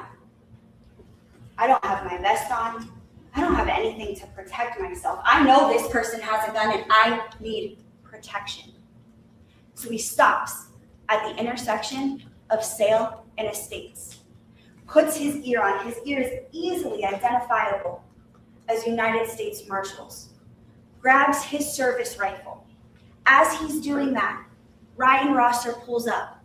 As Ryan Rosser is pulling up, along with Joseph Yorkowitz in the same vehicle, he sees the driver get out of the car, bag in his left hand, semi-automatic handgun with an extended magazine in his right.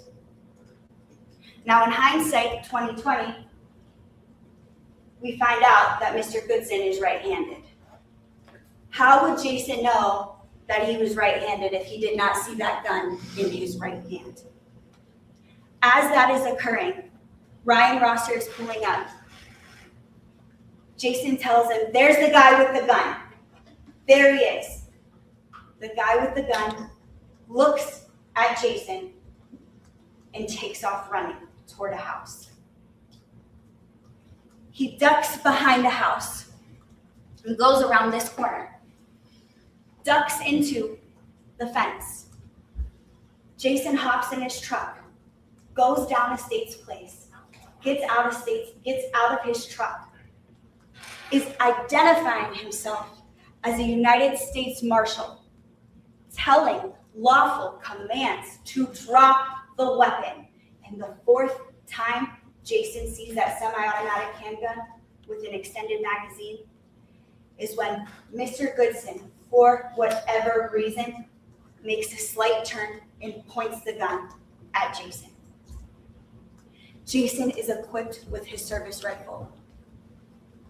He sees the deadly threat and he responds to the deadly threat with deadly force, as he was trained to do.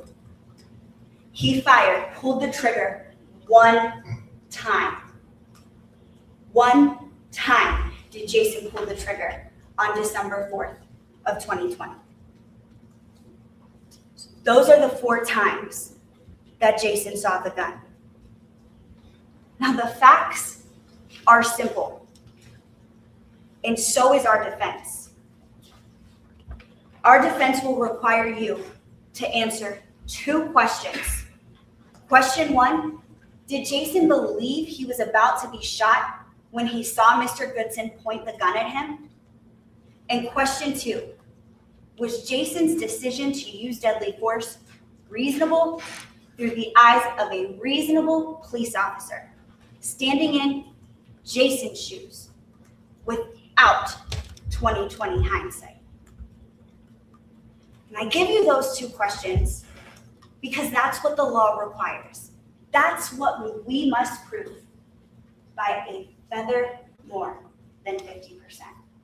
We must prove to you, more likely than not, that Jason believed he was about to be shot when he saw the gun be pointed at him. And 2, that his decision to respond to a deadly threat with deadly force was reasonable, based on the perspective of a reasonable police officer, not with 2020 hindsight. And so I tell you those 2 questions because that is what the law requires. But don't take it from me. Take it from Judge Young, who will tell you that that's what the law requires. That the perspective here is that of a reasonable police officer on the scene. And it's important for you to know that because the instructions that the judge is going to give you will not tell you to look at Mr. Goodson's perspective. They will not tell you to think about, why would Mr. Goodson point a gun? The law that the judge is going to give you tells you not to look at Casey Goodson's perspective, but rather the perspective of a reasonable police officer standing in Jason Meade's shoes on December 4th, 2020, experiencing what he experienced. So let me walk you through what Jason Meade experienced on December 4th, 2020. Before I do that, the government wants to make this case about AirPods and a CCW permit. And I must caution you, because those AirPods and that CCW permit are from the perspective of Mr. Goodson. What didn't Mr. Merkel tell you about those AirPods? That they are not noise cancellation. That Mr. Goodson had his hood up, skull cap on. What didn't Mr. Merkel tell you about those AirPods? That Jason Meade did not see them. He was completely devoid of what it was that Mr. Meade saw. More importantly, what he didn't see. And what the law requires is the perspective of a reasonable police officer in Jason Meade's shoes. It's illegal to drive with AirPods in your ear. Now the CCW permit that they want to make this case about, again, I must caution you. Again, because that's from the perspective of Mr. Goodson. There is no reasonable police officer who will take the stand and testify that the behavior that was observed by Mr. Meade on that day is consistent with CCW training.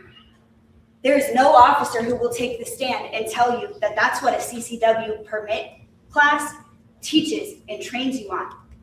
There is no officer, and officers know what a CCW permit training class looks like. There is no officer who will tell you that it's okay for a CCW permit holder to be dangerous in a car with a gun. There is no officer who will tell you that it is legal for a CCW permit holder to point a gun at people in a roadway.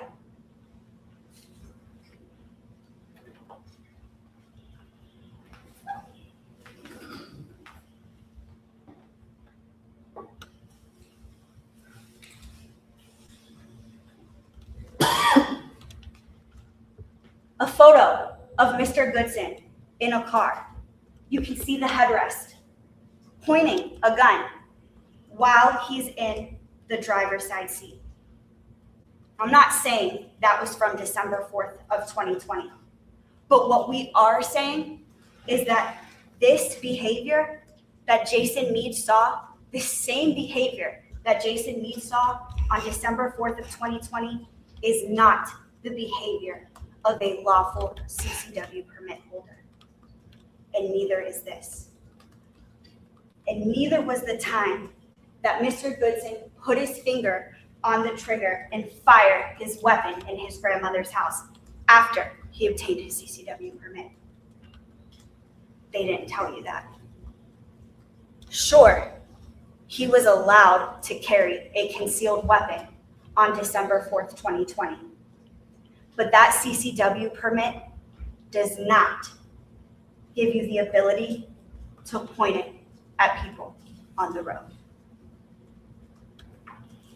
Now, taking you back to December 4th, 2020, in Jason Meade's shoes. You're on a task force with the United States Marshals. Your assignment, so fast. A dangerous task force that is tasked with apprehending dangerous fugitives, people who are good at hiding from justice. So you hunt, you search for those people. Your warrant work is done for the day, and it's time for lunch. So you get in your truck, and you pull off of Estates Place, and you're stopped at the light of Carl and Ferris. You're stopped in the front of the light, so again, like we talked about, you can see oncoming traffic from both sides. Seating a Ford F-150, so you're higher than everybody else on the road. You are a trained eye observing everything around you. Something catches your attention to the right. See a Nissan Versa. The driver has a handgun that he's pumping and pointing at different people on the road. You see a car approach that Nissan Versa, and you see the driver of that Nissan Versa point the gun at that driver. That driver continues to make that left turn. He pauses for a second to let oncoming traffic clear, but he continues to make that left turn. He's turning while he's pointing a gun, and then he points the gun at you. You duck to get out of the way, and immediately get on the radio to radio to your team what it is that you are seeing. Hey, I got a guy out here with a gun on Carl Ferris. He's pointing the gun at everyone. You are a police officer. You have just seen multiple crimes be committed. You have a duty to investigate. You're like, what is going on here? This is dangerous. You know guns are a problem in the city of Columbus. You know drive-by shootings are a problem in the city of Columbus in the year 2020. You know that an extended magazine makes an already deadly weapon even more deadly. You tell your teammates. The team lead, Dave Youngless, gets on the radio, tells the other teammates to back you up. You're not going to make up something. You're not going to lie to your teammates.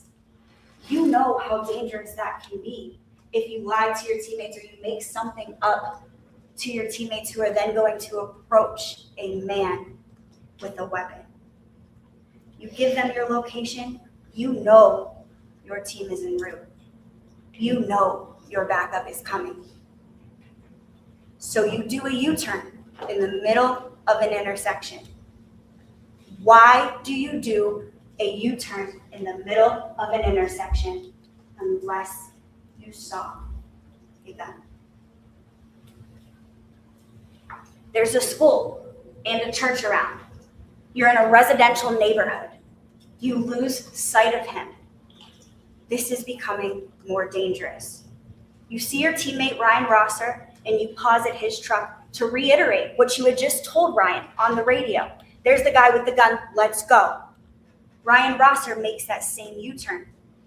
You see the driver all the way down at the end of the street on Estates Place. He's parked illegally, facing oncoming traffic. You know, again, this is dangerous. You don't know whose house he's parked in front of. You see him parked on the opposite side of the road. And while you don't know whose house he's parked in front of, you do know one thing for certain. And that one thing for certain is that that man has in his possession a semi-automatic handgun with an extended magazine. You know that, but you realize you don't have any of your own protection as you approach. So you stop at the intersection of Sale and Estates. You put your vest on, your vest that is clearly identifiable as United States Marshals. You grab your service rifle that the division issued you. You have to protect yourself. As that is occurring, Ryan Rosser and Joseph Yorkowitz are pulling up. You're telling them, hey there, he's down there, he's down there. The driver of the Nissan Versa gets out of the car. You tell investigators he had a plastic bag in his left hand. In his right hand, he saw the semi-automatic handgun with an extended magazine. That driver looks at you and takes off running toward that house. You tell Ryan, there's the guy with the gun, let's go. You hop in your truck, you fly down the street. This is emergent. You think something is about to happen.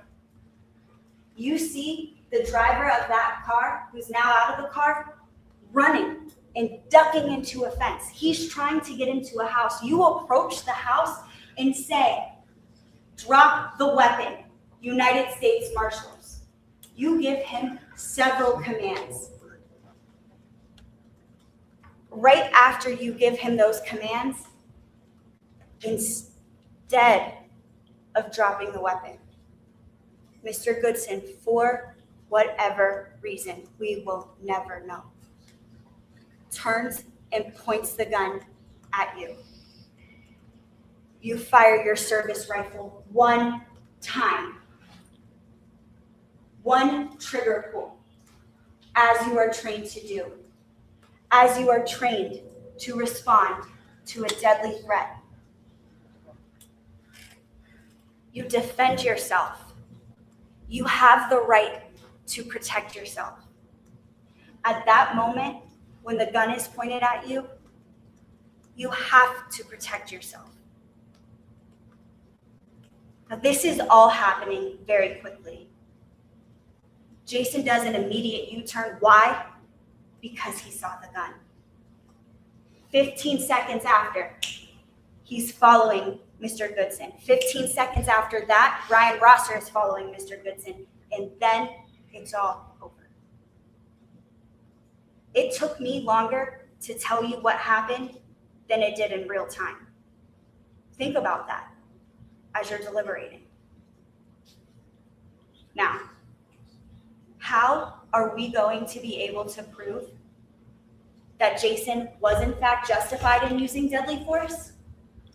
As the judge will tell you, deadly force may be used if the officer reasonably believes that such force is necessary to defend himself from the imminent threat of death or serious physical harm. Again, we have to prove that to you a feather more than 50%. So how are we going to prove that Jason believed he was about to be shot when he saw Mr. Goodson point the gun at him?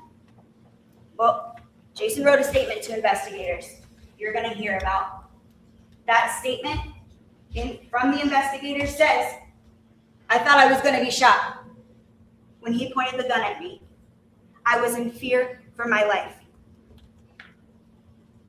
Everyone agrees that when a gun is pointed at you, you're afraid. Everyone agrees that a gun is a deadly threat. But how are you going to be able to judge whether Jason's actions were in fact reasonable in the eyes of a reasonable police officer standing in Jason's shoes? Every police officer who takes this stand is going to tell you how they are trained to deal with deadly threats.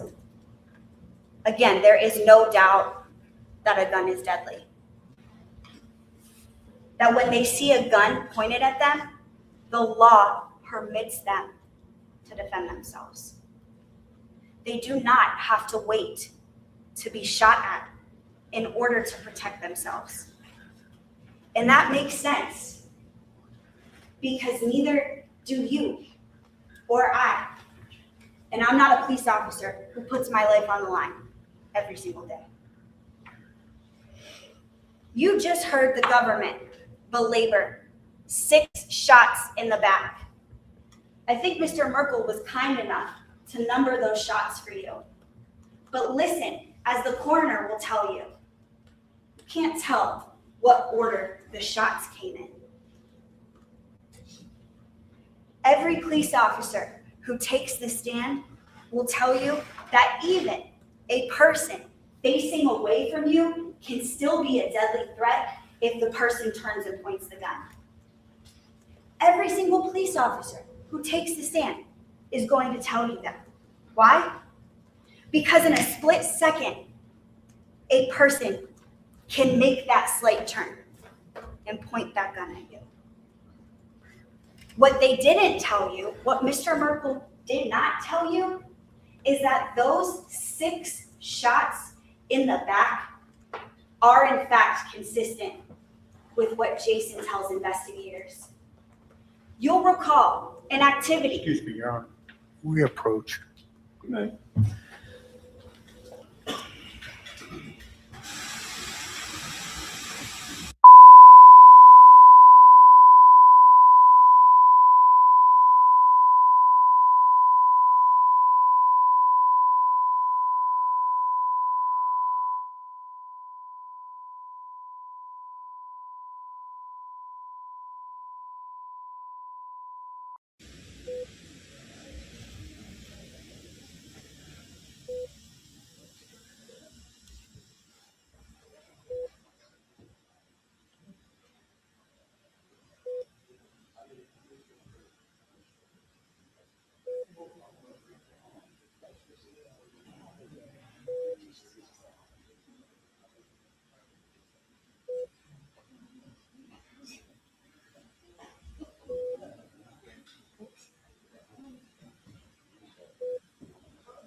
You may continue.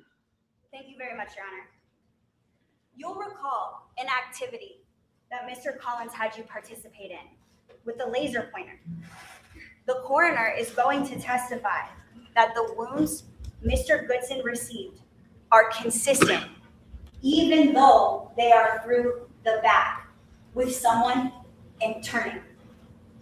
That the wounds are consistent, even though they are from the back with what Jason tells investigators.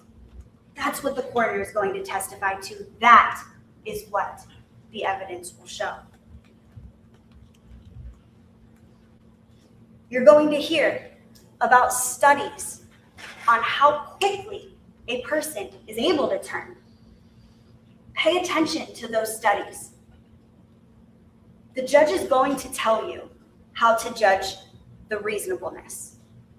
That it must be judged through the perspective of a reasonable police officer on the scene, standing in Jason's shoes, not with 20/20 hindsight. Those jury instructions won't tell you, look at cover, look at concealment, look at what Mr. Meade should have done, or could have done, or would have done. There will be no Monday morning quarterbacking that goes on in this case. He is going to tell you that the determination of reasonableness must allow for the fact that police officers are often forced to make split-second decisions in circumstances that are often rapidly evolving, tense, and uncertain. I hate to break it to the government, but if it were me or it were you, the judge would not give you that instruction. That instruction that the calculus of reasonableness must take into effect the fact that police officers are forced to deal in circumstances that are rapidly evolving, tense, and uncertain, are specific and is special to police officers. That is the law here we're dealing with, as the judge will tell you. The evidence will show that's exactly what we have here. A situation that is rapidly evolving, that it is tense, and it is uncertain. But the evidence will show that one thing was for certain, that Mr. Goodson had a semi-automatic handgun with an extended magazine. How do we know that is for certain? Because it was recovered on the scene. We know that the evidence will show one thing for certain, that had he not seen the gun, he would not have fired. You're going to hear expert testimony. You're going to hear it from a real life expert who has been in law enforcement longer than I've been alive. His name is Jim Scanlon. He's going to walk you through why Jason's decision to use deadly force is reasonable and in accordance with nationally accepted police practices. Jim was on SWAT. He's trained both nationally and internationally. But most importantly, he was a police officer here in this state. He knows Ohio's laws. He went through Ohio's police academy. You'll hear from the state's so-called expert too. He's a man by the name of Seth Stoughton, who's maybe been a police officer for 5 years and certainly never certified in this state to enforce the laws. In fact, he'll come in this courtroom and tell you that he doesn't even know the laws here in Ohio. Pay attention as you listen to that, as we point that out when you're evaluating these expert witnesses on what it means to be a reasonable use of deadly force. You're going to hear the accounts that I just gave you is corroborated.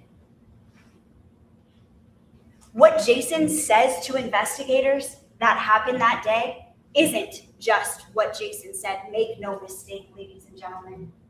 The evidence will show that that statement is corroborated by physical evidence, by witness testimony. The state's own witnesses are going to tell you and corroborate what it is that I just told you what happened. You'll hear from Ryan Rosser. He was second in the door with Jason. He's approaching rapidly behind Jason. Now, Mr. Merkel told you that Ryan Rosser is going to say that he heard shots before he heard commands. Pay attention, ladies and gentlemen, to Ryan Rosser's statement. He's going to take the stand and he is going to tell you that's not what happened. He's going to tell you that he heard commands to drop the gun and then he heard the shots.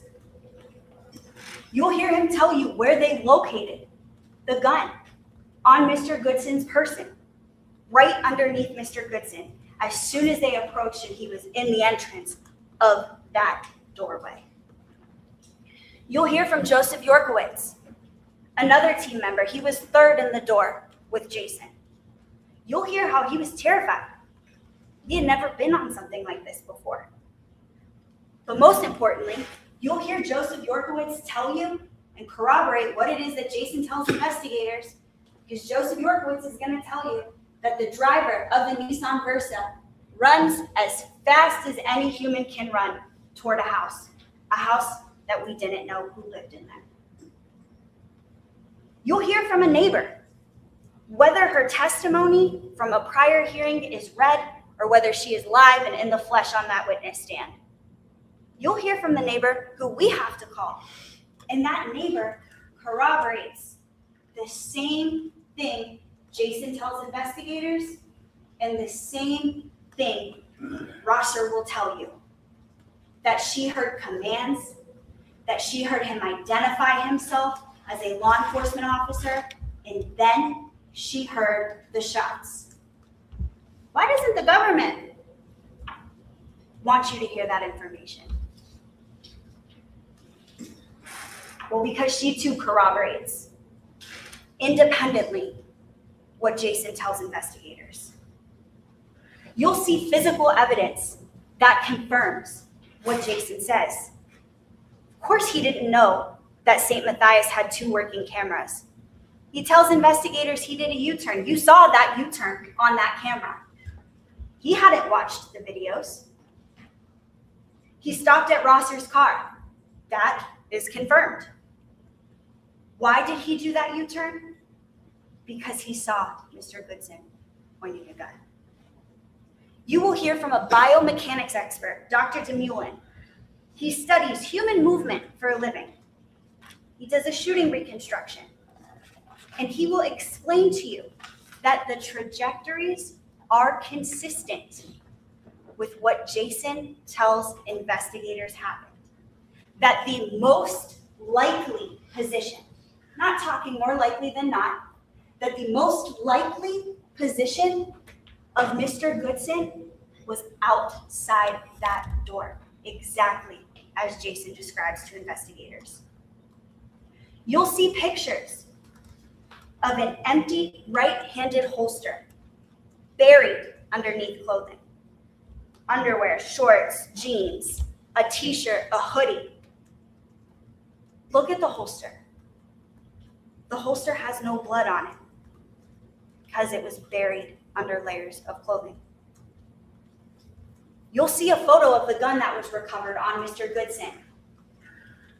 That gun has blood on it because it wasn't buried by the layers of clothing. It wasn't in the holster, as the evidence will show. You will hear multiple first responders tell you where the gun was when they approached Mr. Goodson. You will hear that there's physical evidence consistent with what Jason tells the investigators, in that Mr. Merkel told you that Jason tells investigators he was inside the gate. He doesn't tell investigators that he was inside the gate. He tells investigators, I stopped a few feet outside the gate. Why don't they want you to know that? Because there's physical evidence of the ejected bullets, the casings from the bullets that are found outside the gate. You will hear from a gun expert who will tell you about the ejection pattern of Meade's service rifle. of Jason's service rifle that when they eject, they come out to the right. And they are found outside of the gate, which again is consistent with what Jason tells investigators. Again, the coroner, you're going to hear that the coroner is going to testify that the wounds are consistent with what Jason tells investigators. But the government doesn't tell you all of this. Why not? Why doesn't the government want you to know that the coroner is going to say these things? Well, the evidence will show that it doesn't align with their theory. You're going to see photos, and they are hard to look at. At the end of this trial, the question will not be whether Mr. Goodson's death was tragic. It was. We know it was. Now, Mr. Merkel spent a lot of time talking about he was going in the house with a gun, which is what Jason says on a body-worn camera. But again, what Mr. Merkel didn't tell you, as you'll see for yourselves on the video when they play that body-worn camera, what he didn't tell you was the question that Jason was responding to. How did I miss the call? What he didn't tell you was that Jason was doing a million things at once, and you will see him doing a million things at once, trying to direct the medics, trying to make sure a path was cleared for the medics so that they could safely and securely get into the home, answering questions of a million different people, trying to keep the family at bay. You will see that on body-worn camera. You'll see the statement that he writes to investigators. Jason is a Marine, a law enforcement officer, a trained eye. When duty calls for service, when a crime is being committed, he responds as he has been trained to do. And in that process of responding to a crime, he is allowed to defend himself. The evidence will show that had he not seen that semi-automatic handgun, he never would have fired. I told you that December 4th, 2020 was a rapidly evolving day. It was tense. It was uncertain. But the one thing that was for certain on December 4th, 2020 was that Jason saw Mr. Goodson point a gun. Point a gun at the intersection of Carl and Ferris. He saw the gun with the extended magazine while he was at the intersection of Sale and Estates. He saw Mr. Goodson look at him and take off into a house. And he saw the gun be pointed at him as Mr. Goodson, for whatever reason, turned and pointed that gun at Jason. In response to the deadly threat, Jason fired his service rifle one time, as the evidence will show that the law permits him to do. The evidence will show that Jason was dealing with an armed person who did not drop the gun and for whatever reason pointed the gun at Jason. At the end of trial, we will have met our burden because we will have shown you by a preponderance of the evidence, a featherweight more than 50%, that Jason believed he was about to be shot on December 4th, 2020. And we will have proven to you by a preponderance of the evidence, a featherweight more than 50%, that his decision to respond to a deadly threat with deadly force was in fact reasonable. Standing in the shoes of Jason Meade from the eyes of a reasonable police officer, from the perspective of a reasonable police officer standing in Jason's shoes as he experienced everything on December 4th of 2020. Because the evidence will show that an immediate threat to the officer or others of serious physical harm or death will permit him to respond with deadly force, the evidence will show that Jason Meade was justified, a justified tragedy. As such, at the end of the trial, my partner, Mr. Collins, will come before you and ask that you find the only verdict that justice demands here. And that is that Jason Meade is not guilty of both counts. I thank you for your time.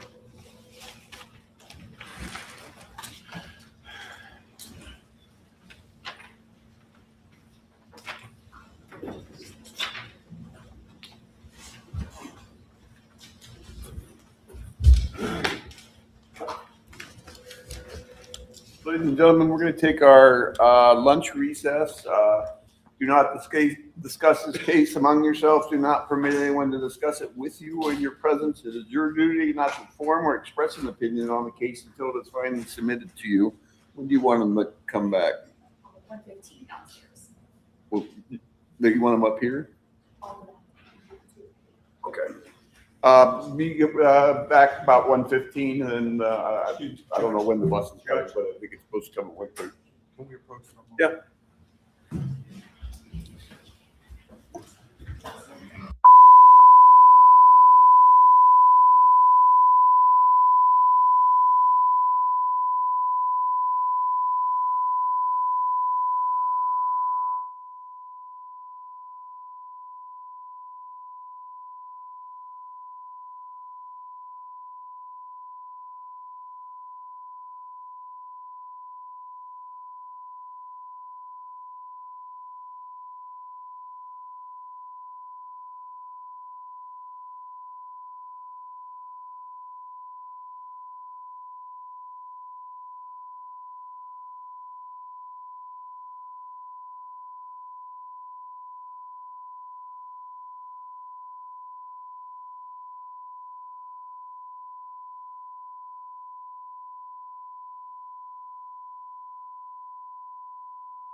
After lunch, you're going to be taken to the premises or scene involved in this case. You will be required to remain together under the supervision of the bailiff until you return to court. Counsel and parties may be present at the time, but they may not discuss the case or demonstrate anything related to it. The bailiff may point out certain things to you. What you observe at the scene is not evidence, since conditions may have changed since the time of the events in this case. The evidence as to the physical appearance of the scene must come to you from the witness stand. The sole purpose of this viewing is to help you understand the evidence as it is presented during the trial. If you could be back at 1:15. I already did read it, but I'll do it again. Do not discuss this case among yourselves. Do not permit anyone to discuss it with you in your presence. It is your duty not to form or express an opinion on the case until it's finally submitted. All rise.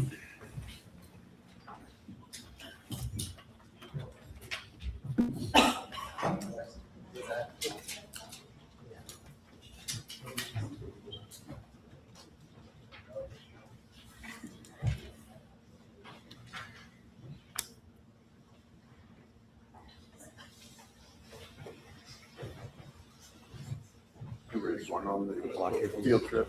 Can we approach? You may. Probably. And you know, we can hang out with it, 'cause we're just gonna come up Yeah. with Jason